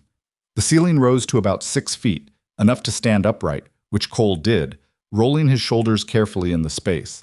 His knee had been bothering him since the embankment climb, the old injury from Syria making its opinions known the way it did in cold weather and on uneven ground. Shadow stopped. Not the dramatic full stop of a primary alert, a smaller thing, a slowing, a slight drop of the head, the line between them going from slack to barely taut. Cole stopped with her, put his flashlight hand against the tunnel wall and killed the light. Complete dark. Complete silence, except for Maya's breathing 6 feet behind him, slightly elevated but controlled, and the distant subsonic vibration of the mountain around them doing whatever mountains do. He listened. 40 seconds. 50. There. A sound that didn't belong to rock or cold or old infrastructure. Rhythmic. Mechanical. Coming from ahead and slightly above. A pump, maybe. Or a ventilation fan running on low speed. And underneath it, barely distinguishable, the frequency of human activity. Not voices. Not footsteps. Just the aggregate hum of people in an enclosed space doing things. He clicked his flashlight back on, leaned back toward Maya. She was close enough that he barely had to raise his voice above a breath. 30 to 50 feet. There's a level change ahead. The original mine dropped at this point, probably a lower gallery. They've built on it. He paused. Shadow's reading occupied space. Multiple people, probably stationary, working rather than moving. Guards? Unknown, but the patrol we heard was outside. If they've pulled people inward, they're consolidating. He thought about the man on the radio. Execute secondary protocol. They know we're in here. He felt rather than saw her nod. Then we move faster, she said. We move smarter, he corrected. Not the same thing. A beat of silence. Both, she said. They moved. The lower gallery opened without warning. The tunnel floor dropped 8 inches at a threshold that had been smoothed with poured concrete, and suddenly the compressed dark of the drift became a space with actual dimensions. Cole stopped at the threshold and swept his flashlight in a controlled arc before stepping through. The gallery was roughly 40 feet wide and ran perhaps 80 feet in both directions from where they stood. The original timber shoring had been replaced with steel, the same I-beam configuration he'd seen at the main entrance portal, bolted to the rock walls at calculated intervals. Along the right wall, a run of folding tables held equipment he recognized, and some he didn't. Laptop stations, 2 of them open with screens still glowing, portable hard drives arranged in a charging bank, satellite communication gear and waterproof transit cases stacked to shoulder height. Along the left wall in a row of reinforced cages that made his jaw tighten involuntarily. Empty now, all of them, gates standing open, the bedding inside compressed and worn in the specific pattern of animals who had lived in them long enough to create permanent depressions. He stood there for 1 second looking at those cages. Just 1 second. Shadow walked to the nearest one and sniffed the gate. Blaze stood at Cole's left and didn't look at the cages at all, which was its own kind of information. "That's where they kept them," Maya said from behind him. Her voice was even, but something in it wasn't. "Yes." He turned away. "The computers are still running. They left in a hurry. Or they haven't left yet." "The equipment staged against that far wall," she said. She was already moving toward it, weapon up, flashlight tracking. "Those transit cases. If they were moving the sensitive materials to a secondary cache, they'd have taken those first. Unless they couldn't." He was scanning the gallery ceiling, the corners, the passages that opened off the main space at 2 points, one at the far north end, one midway down the east wall. If the secondary cache location required a different access point, from the north passage, a sound. Footsteps. One set. Moving fast, not trying to be quiet. Cole's light went off. Maya's went off. Blaze pressed against his left leg and went completely still, which was the dog's version of tactical. Not invisible, but silent, and silent was what mattered in the dark. The footsteps stopped at the passage entrance. A flashlight beam swept the gallery, faster than careful, the pattern of someone moving on a timeline rather than a search. The figure stepped into the gallery, and Cole had about 3 seconds to assess before the figure's light swept toward him and the assessment needed to end in action. Male. Medium build. Cold weather gear. No weapon visible in his hands, which put it on his body somewhere, hip or shoulder. Moving toward the equipment tables, not toward the cages. Not looking for intruders. Looking for something specific. Cole stepped out of the darkness and put his flashlight in the man's face. "Hands," he said. Flat.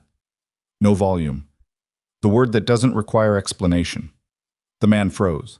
His own flashlight came up reflexively, and Cole put his forearm up to block the glare without moving the Glock in his right hand. "Hands where I can see them. Now!" The man put his hands up. He was younger than Cole expected, late 20s maybe, with the sunburned complexion of someone who'd spent the last several months outdoors at altitude. His eyes went to Cole, then past him to Maya, then down to Shadow and Blaze, and something in his face did something complicated. "You're the handler," he said. His voice was unsteady. Those are the dogs. Shadow and Blaze." "Who are you?" "My name is—" He stopped, recalibrated. "I work for Ridgeline Resources.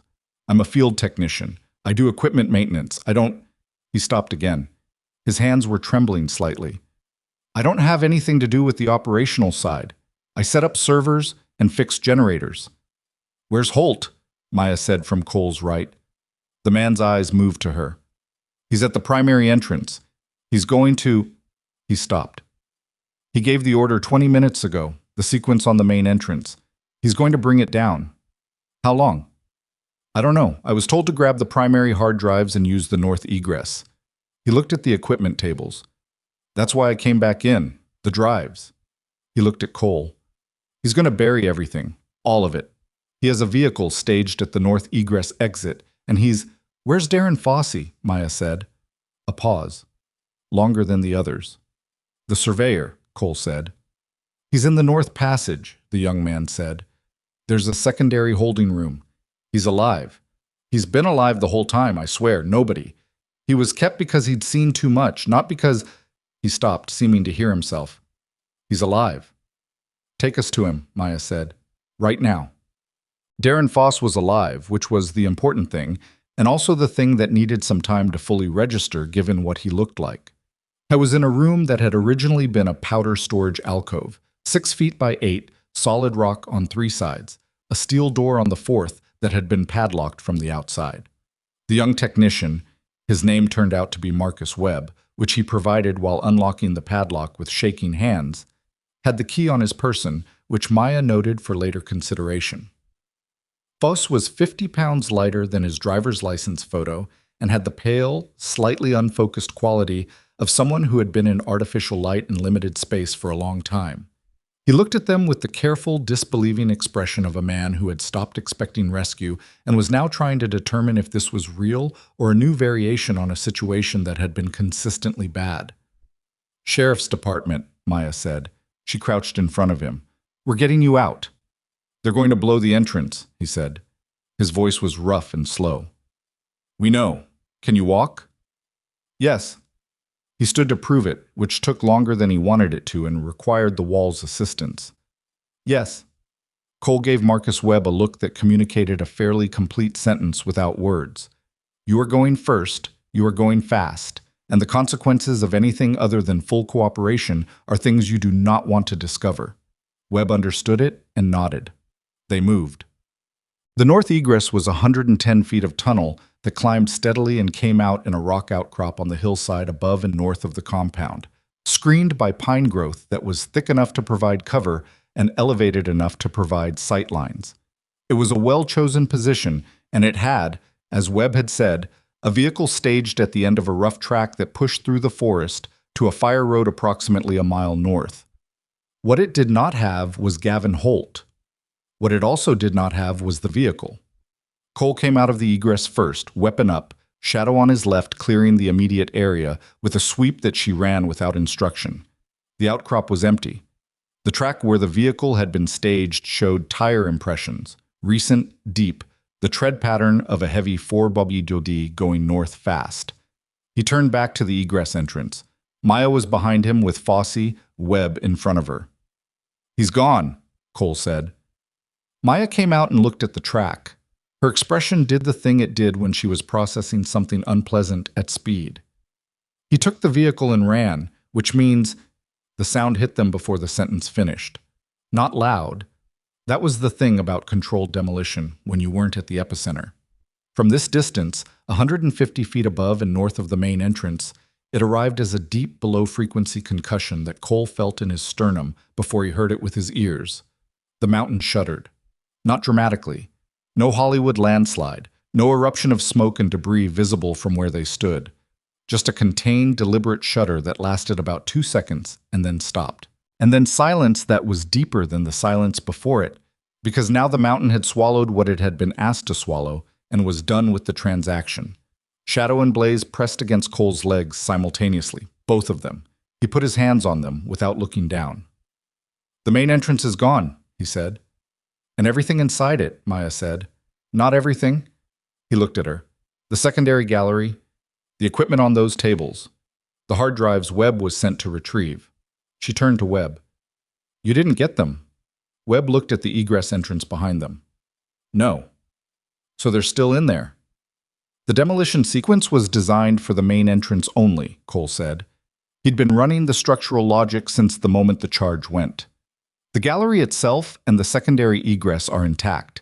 The collapse was targeted. It was designed to destroy the access point and the primary documentation stored near it, not the whole facility. He paused. "Which means the equipment in the gallery is still there and the secondary egress is still viable." Maya was already on her radio. "Hector, status." A crackle. Then Hector's voice, higher in register than usual. "I heard the charge go. Are you—" "We're out. North egress above the compound. I need you to call in the collapse and request federal response. Get the marshal's office on the line, get me state police. And I need a description of Holt's vehicle broadcast on every route north. He's in a heavy 4WD, probably a late model truck, heading for the North Fire Road." She looked at Webb. "Color?" "Black," Webb said. "Black Ford F-350. There might be a second vehicle, I don't know." She relayed it. Hector's radio cut out twice and came back. In the background, she could hear him moving. "Copy all," he said. "Sheriff, there were 2 men on the south perimeter route. They came back through the fence line about 10 minutes ago. I didn't engage."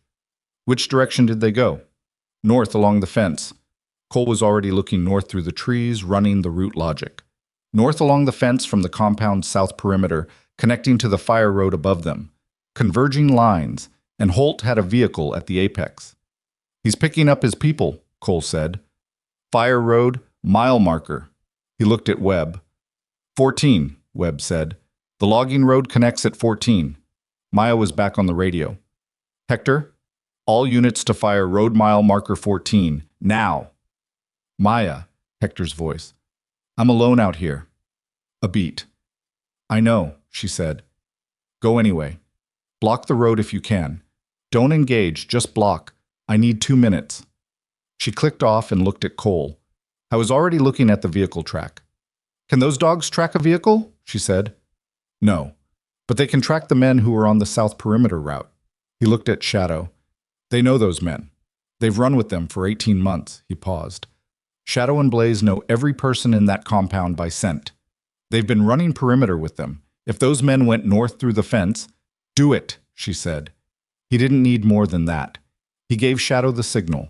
Not a word, a gesture, a specific motion with 2 fingers that was apparently 18 months out of practice, but apparently didn't matter, because Shadow's response was immediate. The dog dropped her nose and turned north and began moving through the pine at a pace that was efficient and sustained and not something Cole was going to be able to match on a bad knee over broken terrain. But he matched it anyway. Maya kept pace at his right. Fossey stayed with Webb. She'd made that call in 2 seconds, trusting the risk calculation that Webb was not going to run, that Webb was frightened and cooperative and understood what cooperation would mean for him when the federal machinery arrived.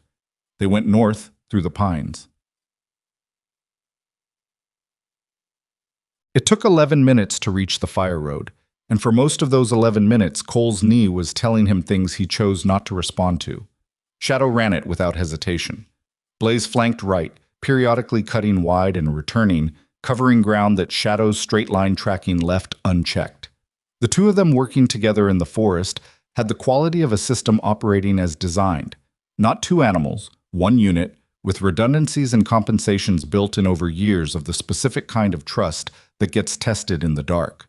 They came out on the fire road at a point approximately 40 yards south of where Hector's patrol truck was parked sideways across the track, with its light bar on, and Hector standing behind the driver's door with his rifle rested on the roof. Ahead of the truck, blocking the road in the other direction, was the black F-350. It was stopped. Not because of Hector. It had gotten there first and was already at a standstill when Hector arrived, from the look of the tire marks. Because Shadow and Blaze's 2 perimeter men were standing in the road in front of it, with their hands at their sides, and a look on their faces that Cole recognized as the specific expression of people who have just run into something they didn't factor into their planning. The truck's driver's door was open. Gavin Holt was standing beside it. Cole had built a picture of Holt in his head over the past 2 days from the things he knew about the operation, the facility design, the use of military dogs, the Syria connection, the precise and layered nature of the defensive measures. He'd expected someone angular and cold-featured, the type that certain operational environments produced, competent, controlled, capable of long-term calculation. Holt was those things, probably. But what he looked like was a man in his mid-50s with a gray beard and cold-weather gear and an expression of profound, controlled fury that suggested he was doing the same calculation Cole had been doing for the last 11 minutes, and had arrived at the conclusion that his math no longer worked. He looked at Shadow and Blaze. Then he looked at Cole. Something moved across his face. Not fear, not guilt. Something more complex than either. The expression of someone who has been building something for a long time and can see clearly, for the first time, what it's going to cost them. "Mr. Mercer," he said. Cole stopped 10 feet from him. Shadow at his left, Blaze at his right. His weapon was in his hand and he didn't raise it because he didn't need to. "Holt," he said. Holt looked at the dogs for a long moment. When he looked back up, something had settled in him. The fury compressed back to wherever he kept it, replaced by the flatness of someone who has made a final decision. "They're remarkable animals," he said. "You should know that. I treated them well." I can see what 18 months of your care looks like, Cole said. They were necessary, Holt said. Not defensive, just factual. The operation required. I don't want to hear about the operation, Cole said. No. A pause. I expect you want to hear about Syria. The fire road was quiet. Hector was on his radio behind the truck. The two perimeter men stood still with the specific stillness of people who have decided that stillness is their best available option. Cole didn't say anything. I was the one who accessed the chip records, Holt said. 4 months ago. I knew they were with you. I'd had information about your inquiry filings for some time. He paused. I made the decision to seal the file because if the dogs were officially located, the questions that followed would have led here. To this. He looked around at the trees with a gesture that encompassed the compound below, the collapsed entrance, everything. I was wrong to think I had enough time. You knew about Syria, Cole said. You knew what we found in that facility. I knew before you went in. A beat. I helped write the mission brief. The fire road stayed quiet. A bird somewhere in the pines above them. The distant sound of Hector's radio. Maya was at Cole's right shoulder. He could feel her there without looking. The quality of her attention, the way it had focused down to a point. The tunnel collapse, Cole said. You ordered it. Holt looked at him without blinking. Yes. You knew the dogs were in that tunnel. A pause. 1 second, maybe 2. I knew there were assets in the tunnel, Holt said. I knew the mission required a clean exit. I made a decision. He said it the way he'd said everything else, without visible weight, the words in the appropriate order. I'm sorry for the animals. You're sorry for the animals, Cole repeated. Yes. What about the records in that facility? What about the people whose names were in those records? The records in that facility were being used by people who had considerably less regard for due process than I do, Holt said. What this operation did, was remove a leverage mechanism from people who were using it to cause harm at a level you may not be fully aware of. Try me. Holt looked at him for a moment, assessed. The documents in that Syrian facility connected 7 individuals in positions of significant institutional authority to financial relationships with 3 separate state-level threat actors. The people holding those documents were not planning to use them through legal channels. He paused. They were planning to use them for control, indefinitely. And you decided to be the one who controlled that situation instead, Maya said. Her voice was even. Holt looked at her. Someone was going to. So you built a facility in a national forest, ran an illegal operation that disappeared a civilian, detained 2 military animals, and buried evidence under a mountain. She paused. That's not a counterintelligence operation. That's organized crime with better vocabulary. Holt looked at her for a long time. Then he looked at the 2 dogs. Perhaps, he said. Shadow took 2 steps toward him and stopped. She wasn't aggressive. She stood there in the road with her ears forward and looked at him with the flat, patient attention she'd given everything else. And something about that, the complete absence of the fear or submission he'd probably expected from an animal he'd held in a cage, made Holt look away first. He put his hands out in front of him, wrists up. I want counsel, he said, before I say anything further. Maya stepped forward with her cuffs, and Cole stood back, and Shadow returned to his left side and sat in the snow of the fire road with a composure that was, in its way, the most damning thing in the scene. The federal response that descended on Silver Ridge over the next 6 hours was the kind that small mountain towns experience approximately never, and then spend years recovering from in terms of paperwork.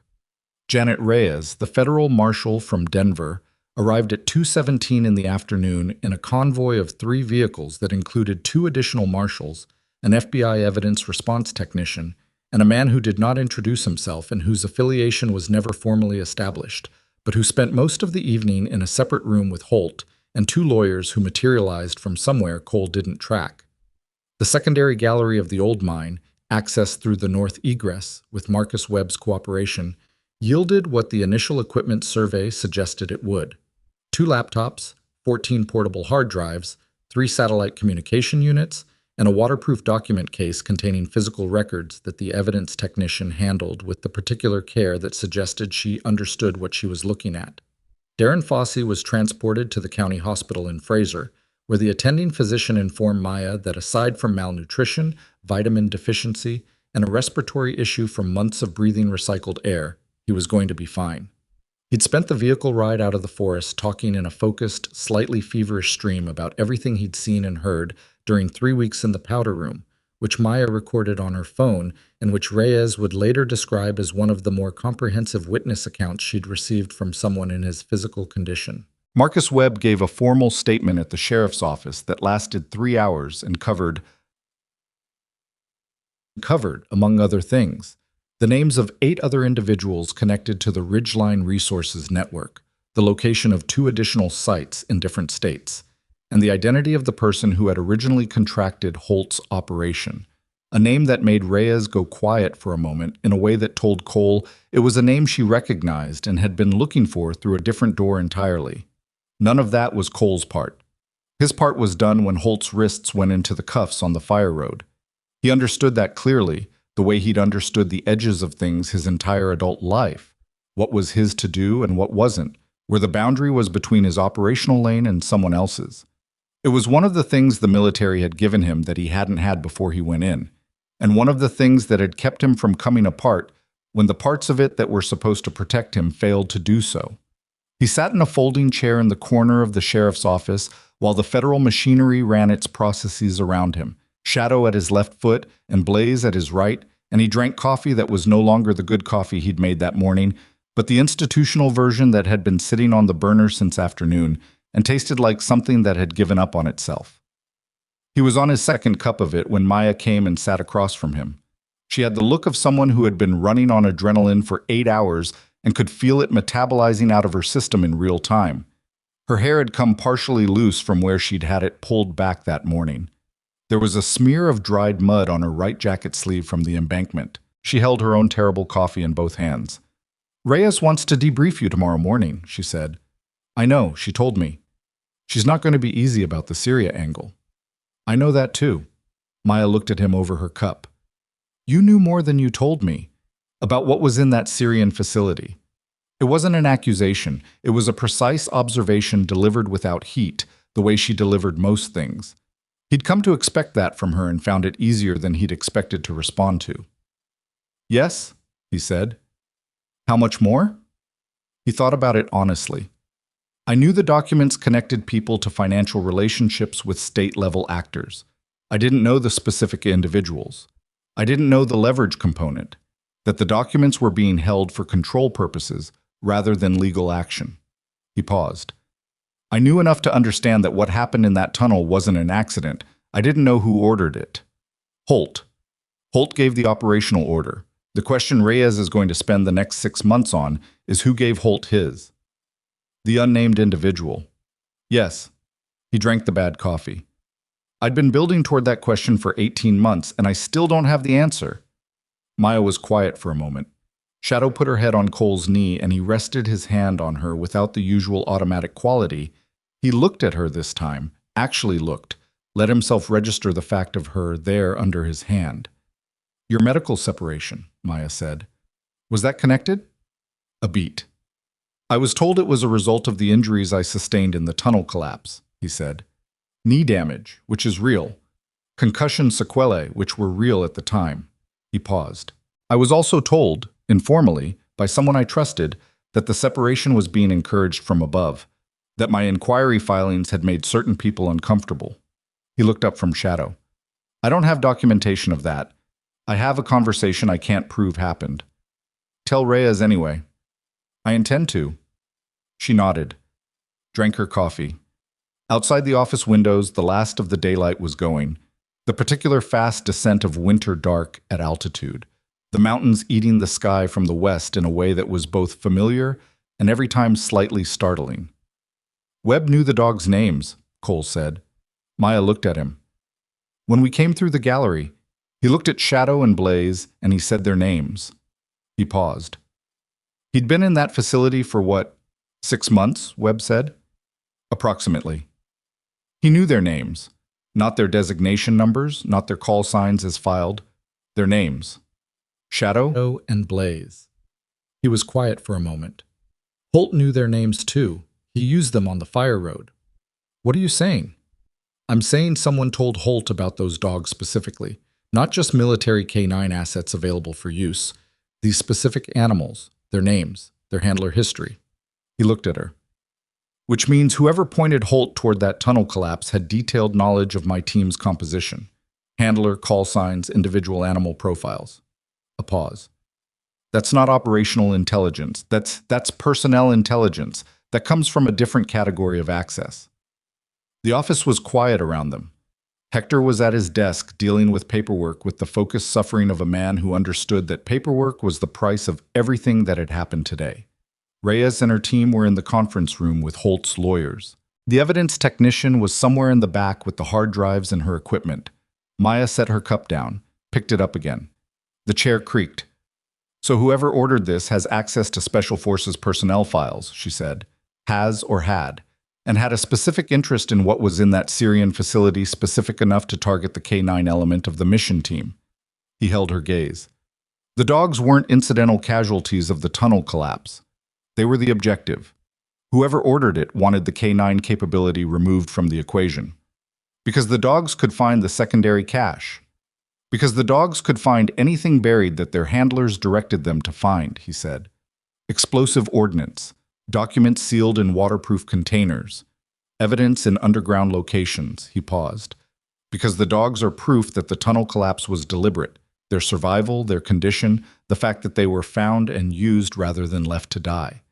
That's evidence of a specific decision made by a specific person. Shadow raised her head from his knee and looked at the door with her ears forward. Blaze did the same thing half a second later. Both of them relaxed simultaneously. 3 seconds later, as Hector came back from the direction of the door, with another coffee he hadn't been sent for. Cole watched the dogs settle. They're going to be evidence, he said. Formally. Reyes will want to run the chip records against the database access log.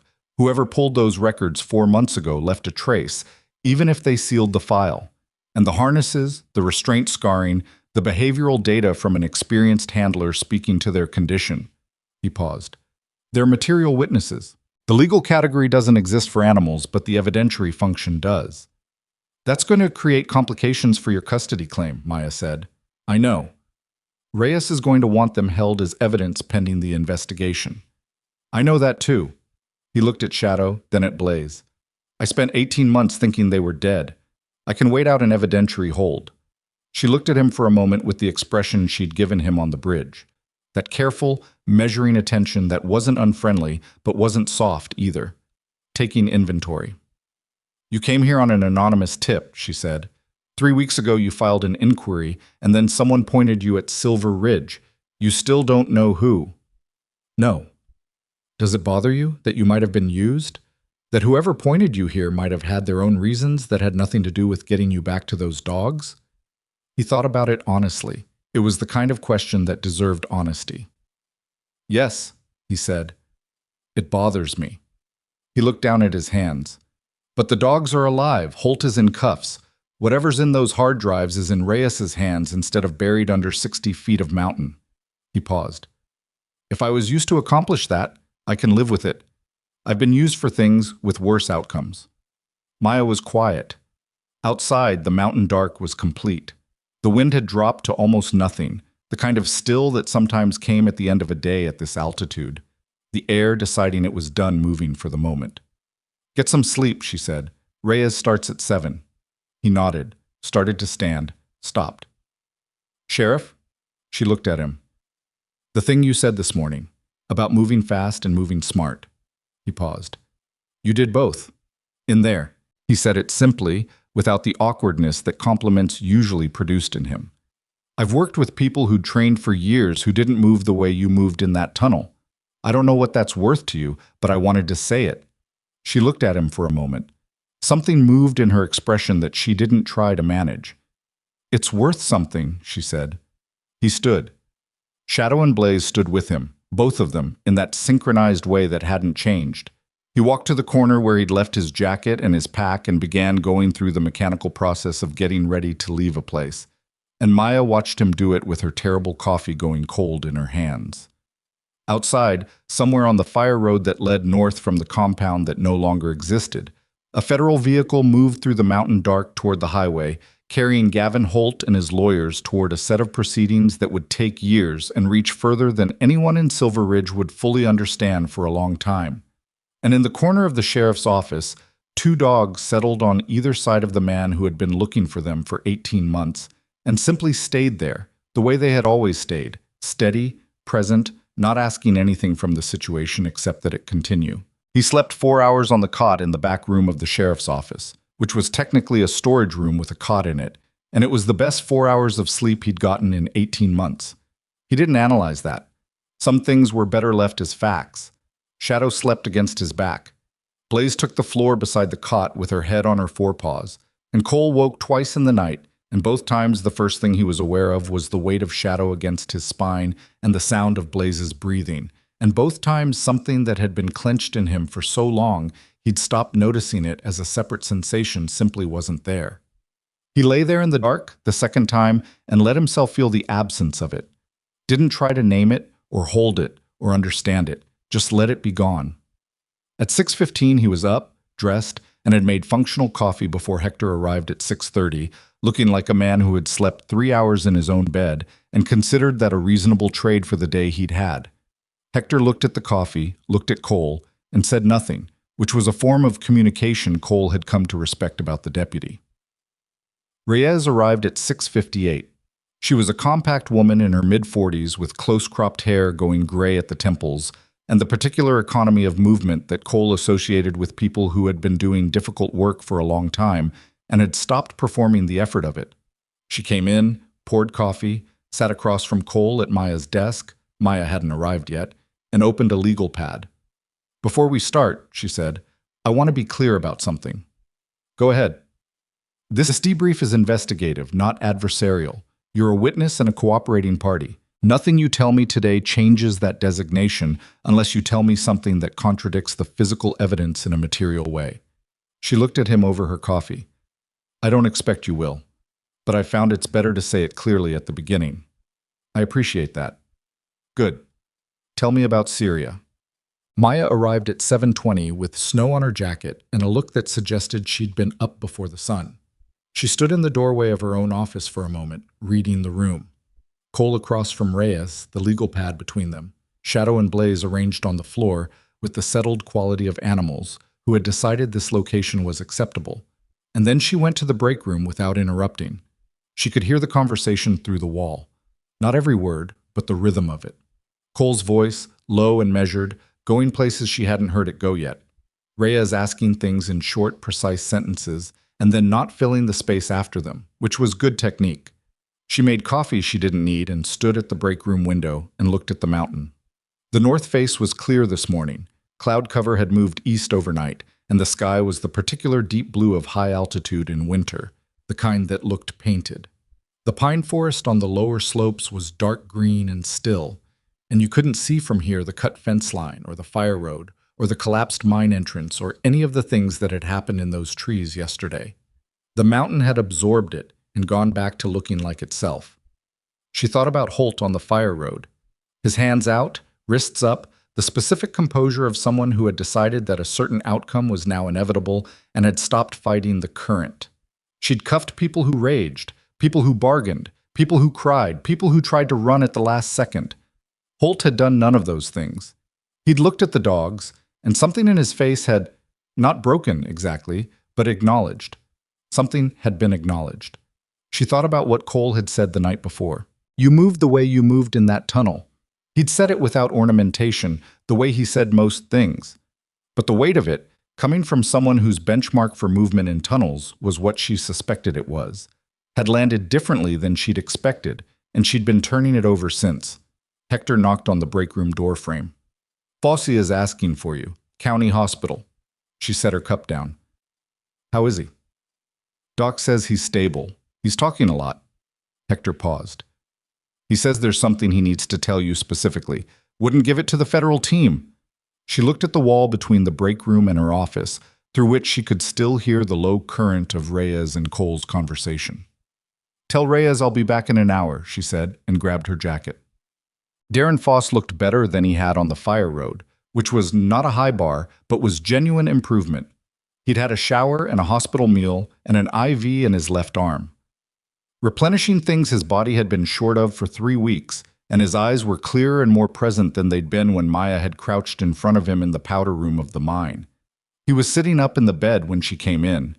He watched her close the door and pull the visitor's chair to the bedside with the focused attention of someone who had been waiting and was relieved to stop. "I need to tell you something that I didn't tell the federal investigators," he said. No preamble. "Okay. I'm not sure I should have held it back from them, but I needed to think about it." He looked at his hands. "And I needed it to be you first." She waited. "The first week I was in there," he said, "Holt came to talk to me. Not to threaten. He was very clear about that, weirdly. Very calm. He sat outside the door and talked to me through the gap at the bottom, which I always thought was..." He stopped. "Anyway, he told me why he'd taken me, not apologetically, explanatorily, like he was briefing a colleague." A pause. "He said the documents in that facility, the Syrian records, had originally been destined for a federal prosecution, a legitimate one. That there was a task force that had been building a case for 3 years, and the Syria records were the capstone evidence." He stopped. Maya's pen had been moving. It stopped. "He said the task force was compromised," Fossey continued, "from inside. That someone with access to the task force's operational parameters had been feeding information to the people named in those records, and that the Syria mission had been constructed specifically to intercept the documents before they could be transferred to the prosecution team." His voice was steady but careful, like he was reading from something he'd memorized to make sure he got it right.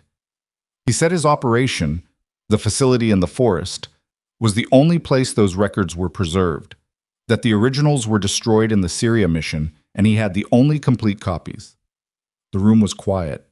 A monitor beeped somewhere down the hall. "He said the copies in those hard drives are the only thing that can complete the prosecution," Fossey said.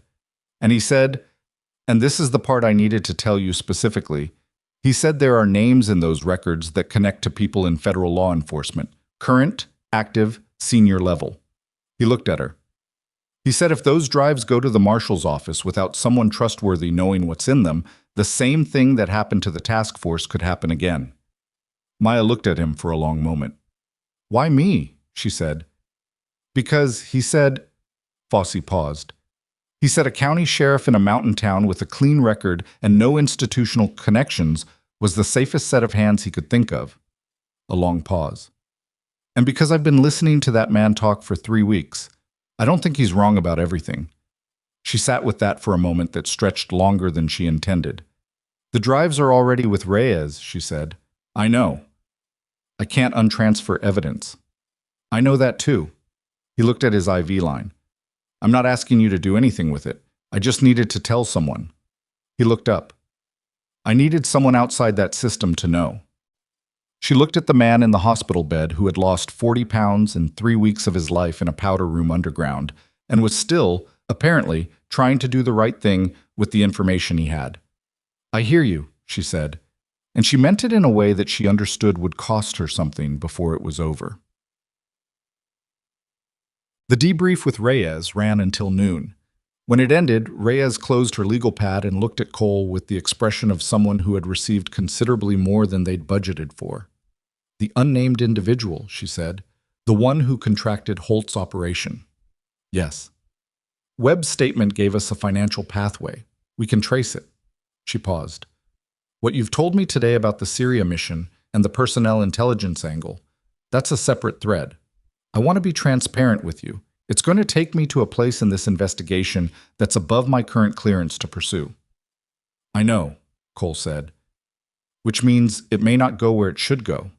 He looked at her steadily. "I know that too." She held his gaze. "I'm going to push anyway." "I know that also," he said. "I read you correctly." Something shifted in her expression. Not quite a smile, but the functional equivalent. She stood, straightened her jacket, and looked at Shadow and Blaze. "The evidentiary hold on the animals," she said. "I'm going to need them registered and held pending the investigation. Realistically," she stopped. "Realistically, given what you've told me today, given their status as material witnesses to the facility's operation, the timeline is probably 60 to 90 days. I understand. There's a federal K9 facility in Colorado Springs that handles..." "No," Cole said. She looked at him. They stay in Silver Ridge, he said. I'll provide a formal declaration of my qualifications as handler and my history with the animals. They stay with me under whatever conditions you require, daily check-ins, restricted movement, whatever. But they don't go to a facility. He paused. I'm not asking. I'm telling you what I'll agree to and what I won't. Reyes looked at him for a long moment. The silence had a specific texture, the texture of someone running institutional requirements against human reality and finding the math uncomfortable. Daily check-ins with my office, she said finally. You stay in the county. You make yourself available for further questioning without requiring a subpoena. She paused. And if I need those animals for a formal evidence procedure, you bring them. No resistance. Agreed. She picked up her legal pad, walked to the door, stopped. For what it's worth, Mr. Mercer. She didn't turn around. What you told me about Syria, the mission brief, the tunnel, the personnel intelligence angle. I believe you. A beat. I don't say that to everyone. She left. Cole sat for a moment in the quiet office with shadow and blaze and the sound of the building's heater doing its tuneless thing. Then he let out a breath that started somewhere deeper than his lungs. Maya got back from his hospital at 12:30 and found her office occupied by the evidence technician, who was packing equipment, and her break room occupied by Cole, who was feeding Shadow and Blaze from 2 metal bowls he'd apparently sourced from somewhere. They looked like bowls from the diner down the street, which she chose not to investigate. She stood in the doorway and watched the dogs eat with the focused, unhurried efficiency of animals who had learned not to take a meal for granted.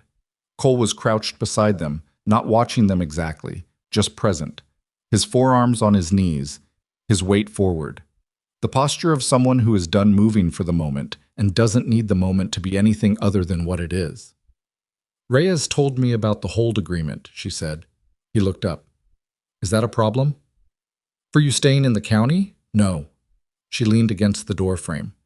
Cassidy's motel still has the non-rodent room. Irene will cut you a weekly rate if you tell her I sent you. You mentioned that yesterday. Yesterday you didn't need a 60-day address. He looked at her for a moment. You went to see Fossey. Yes. He told you something. She'd learned enough about Cole Mercer in the past 48 hours to understand that lying to him was both unproductive and slightly insulting to the intelligence of everyone in the room. Yes, she said. He did. Are you going to tell me? She thought about it. Not yet. She held his gaze. I need to sit with it first. When I'm ready to talk about it, I'll talk about it with you. He considered that, nodded once. It was the nod she'd come to recognize. Brief, final, the acknowledgement of an agreement rather than a performance of one. The investigation is going to keep pulling, he said. The Syria angle, the personnel file access, whoever's above Holt. He paused. It's not going to be a clean 60 days and done. No, she agreed. That's going to sit on this town. Silver Ridge has been sitting on hard things since before the mine closed the first time, she said. It'll manage. He looked at her. Something moved in his face that she'd seen before. On the bridge, when the dogs had hit him, the moment just before the discipline and the grief had stopped being separable. It was briefer now, more contained, but it was the same thing. I don't know what comes after, he said. The investigation, the hold, the Syria inquiry, if Reyes can get the clearance to pursue it. I don't know how long any of it takes or what it looks like at the end. He looked at Shadow, who had finished eating and was looking at him with that patient, absolute attention. I've been running on a specific direction for 18 months. Find out what happened. Find the dogs if they're alive. He paused. I found them. I know what happened, mostly. And now I'm... He stopped. Tried again. I don't know what the direction is now. She was quiet for a moment. She thought about her father, who had worked 31 years and retired and spent 6 months not knowing what the direction was, and had ultimately planted a garden in his backyard, which had surprised everyone who knew him, including himself.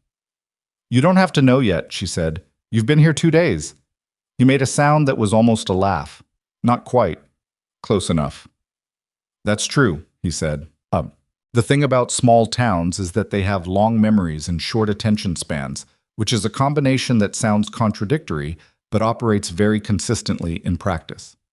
Silver Ridge had watched a federal evidence convoy move through its single traffic light on a Wednesday afternoon, had seen the state wildlife officer's vehicle make 3 trips to the National Forest Access Road, had registered the arrival and departure of people in unmarked vehicles with federal plates, had talked about all of it in the diner and the hardware store and the parking lot of the grocery store with the automatic doors that scared Pete Walsh.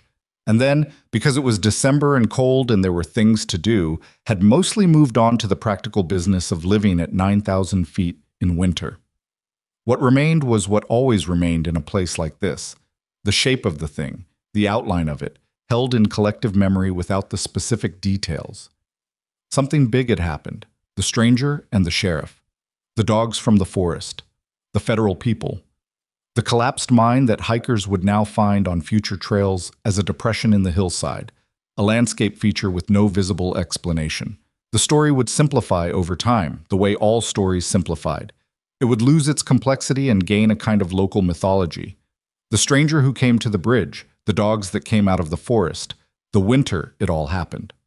Cole was present for none of that processing. I was at Cassidy's motel with Shadow and Blaze, in the non-rodent room, which was small and clean and had a window that faced north toward the mountains. And he was doing the thing he'd been doing since the debrief ended, going through the physical contents of his pack with the systematic attention of a man taking inventory of what he had and what he needed. Not much of either, it turned out. He'd traveled light by habit and circumstance.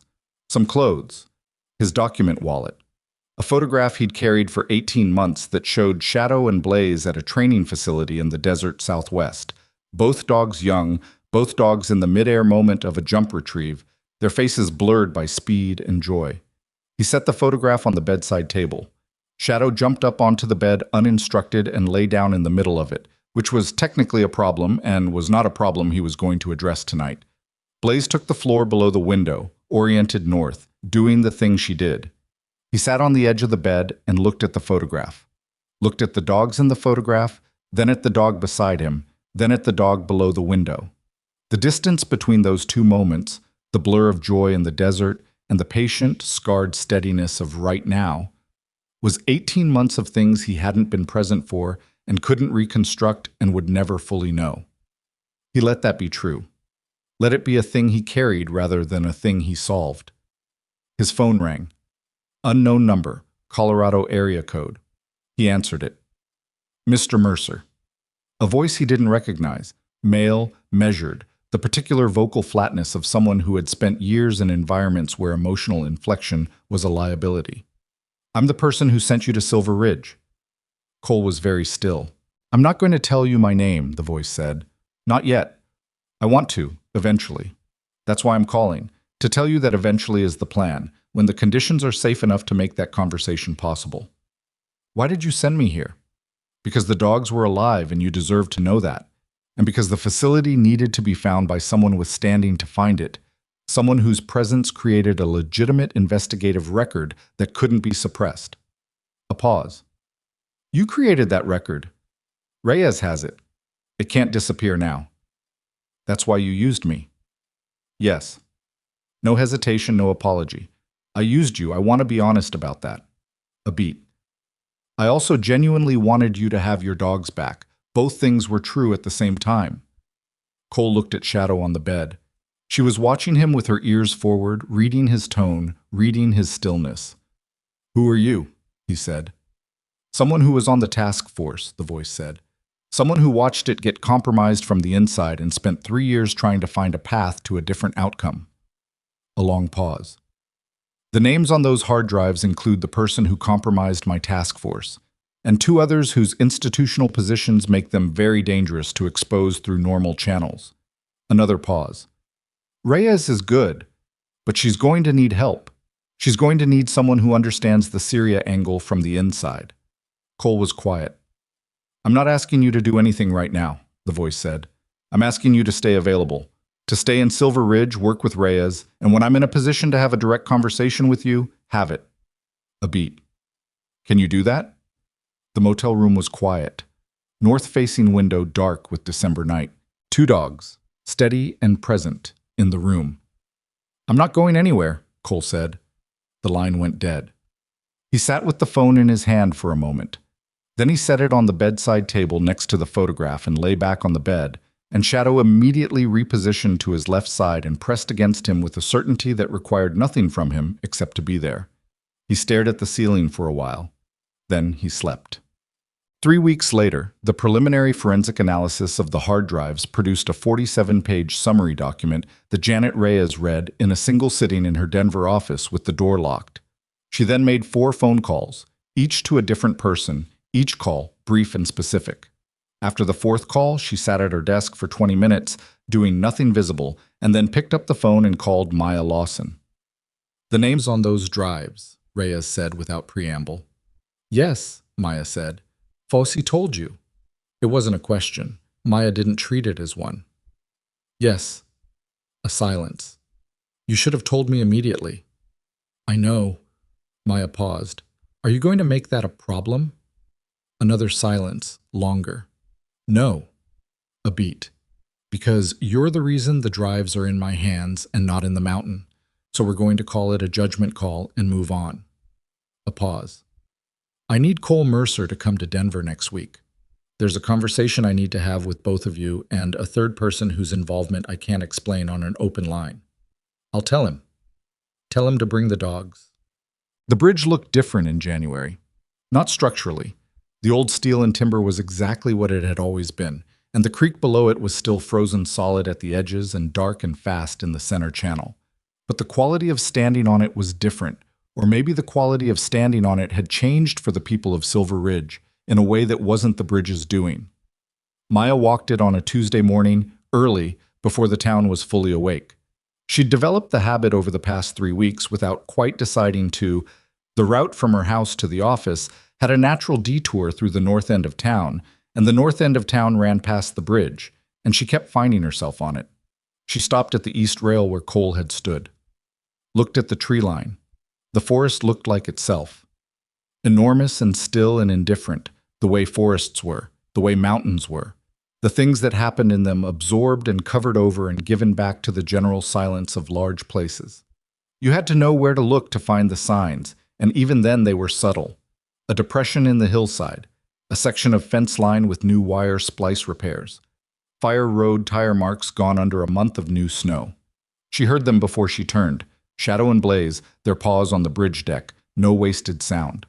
Cole came up beside her at the east rail, and they stood there in the cold looking north at the same tree line. "Denver's Thursday," she said. "I know." Rhea said, "Bring the dogs." "You told me." A beat of quiet. The creek moved below them. The tree line was dark green and still. "The person on the phone," she said. "Have you heard from them again?" "Twice. Brief." He paused. "I think it's someone Reyes already knows." The way she said third person on the phone, there was a weight to it, like she'd been waiting for the condition that would make that meeting possible. Maya thought about it. Someone who could provide the institutional context for the Syria mission that you can't provide from the outside. "That's my read." She looked at the tree line. 3 weeks ago it had been the edge of something she hadn't fully understood. Now she understood it more completely, and the understanding didn't make it simpler. It made it larger. The way real things tended to be larger once you stopped looking at them through the small window of what you'd expected to find. "Silver Ridge is going to be in documents and reports for the next 3 years," she said. "Federal proceedings, depositions, case files. This town is going to be a location reference in things that get argued in rooms we'll never see. Yes." "That doesn't bother you?" He looked at the tree line for a moment. "What bothers me is 18 months of those dogs in a cage while I was filing inquiry forms that went nowhere." He paused.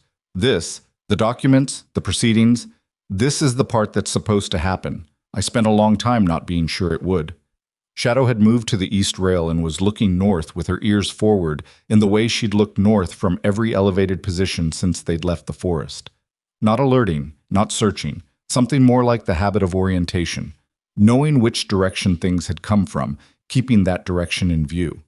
Blaze sat at Cole's left and leaned into his leg slightly, a weight that was small and specific and apparently sufficient. "My father used to say something," Maya said. She didn't say it often. Wasn't sure why she said it now, except that the bridge and the cold and the particular quality of the morning seemed to call for it. He said the job asks you to see the worst of things so that the people around you don't have to. And the risk of that, the specific risk, is that after a while you start to think the worst is all there is. She paused. He said the antidote to that isn't looking away. It's making sure you also see what gets rebuilt. Cole was quiet for a moment. He was right, he said, simply, without ornament. She looked at the tree line one more time. Then she turned away from it, toward the town, toward the diner that served the same rotating menu, and the hardware store and the traffic light, and the 412 people doing the ordinary, essential work of being alive in a place they'd chosen or inherited or landed in by accident and stayed in because it held them. "Come on," she said. "Coffee's going to be bad again." "I'll make it," Cole said. "You're not supposed to be in my office before 7. It's 6:58. She looked at him. He was already moving off the bridge, Shadow and Blaze flanking him with the easy, permanent synchrony of things that belong together. And after a moment, she followed. The federal proceedings against Gavin Holt opened 14 weeks after his arrest and ran for 11 months. The charges ultimately included conspiracy, obstruction of justice, illegal detention of federal assets, destruction of protected lands, an account that took the legal team 3 months to properly articulate but essentially described the sustained operational use of classified military animals in an unauthorized intelligence function. He received a sentence of 22 years, later reduced to 19 on appeal. Marcus Webb cooperated fully and received a suspended sentence and 3 years of supervised release. He subsequently moved out of Colorado and, by all available accounts, fixed computers for a living and preferred it. The unnamed individual on the phone turned out to be a former senior analyst whose name appeared in documents that would eventually, after considerable institutional resistance, reach the appropriate federal prosecutors. The proceedings that followed took 2 years and went to places that Reyes had mapped, and Cole had suspected and Maya had understood from the moment Darren Fossey had spoken quietly in a hospital room in Fraser, Colorado. The task force compromise was proven. 2 of the names on the drives were federally indicted. One resigned before indictment and spent the subsequent years in a legal holding pattern that was its own kind of consequence. The case did not resolve cleanly or completely because real cases rarely did. They frayed at the edges and left loose threads and produced outcomes that were partial and imperfect and better than nothing, which was the specific category of outcome that the world most commonly offered. Darren Fossey recovered fully and returned to his work as a land surveyor. He developed, according to his wife, a habit of calling her from the field every 2 hours, which she found annoying and which she accommodated without complaint. Shadow and Blaze were formally discharged from military service in a proceeding that required no ceremony but received one anyway. A brief, practical acknowledgement in a federal building in Denver that these 2 animals had performed their function with distinction and were hereby released from further obligation to the institution that had assigned that function, and then, for 18 months, failed them. The discharge papers listed Cole Mercer as their permanent civilian handler. He folded them and put them in his document wallet, next to the photograph of the desert jump retrieve, and said nothing because there was nothing to say that the papers didn't already say more precisely. He stayed in Silver Ridge, not forever, but longer than 60 days, and then longer than that, in a way that stopped having a defined endpoint sometime around spring, when the snow on the lower slopes began retreating and the creek under the old bridge came back to life. He took work where he could find it, consulting, initially, for a security firm in Denver that valued his particular combination of skills and didn't ask him to explain the gaps in his employment record. Later, at Reyes's introduction, something more specific and more useful to the things that were still being untangled. The work was complicated. It was often frustrating. It produced results slowly and partially, and with no guarantee that the partial results would be enough. It was, in other words, the kind of work that the world actually needed done, as opposed to the kind that resolved cleanly in a single moment on a fire road in the snow. He could live with that. He'd learned how.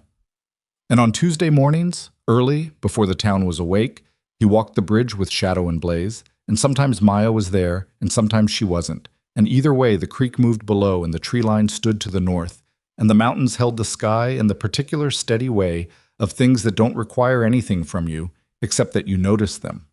The bridge was just a bridge again.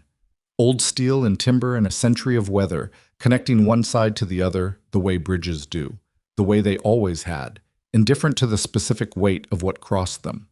But some crossings change you. Some arrivals rearrange the furniture of who you are so completely that you can't quite remember the configuration that existed before. And some things that find their way home after a long absence don't simply return to what they were. They return to something that had been waiting for them to come back before it could become what it was always supposed to be. The dogs knew this without needing to understand it. That was perhaps what they had always been trying to teach. The most unbreakable bonds aren't the ones that were never tested. They're the ones that survived being broken and held anyway.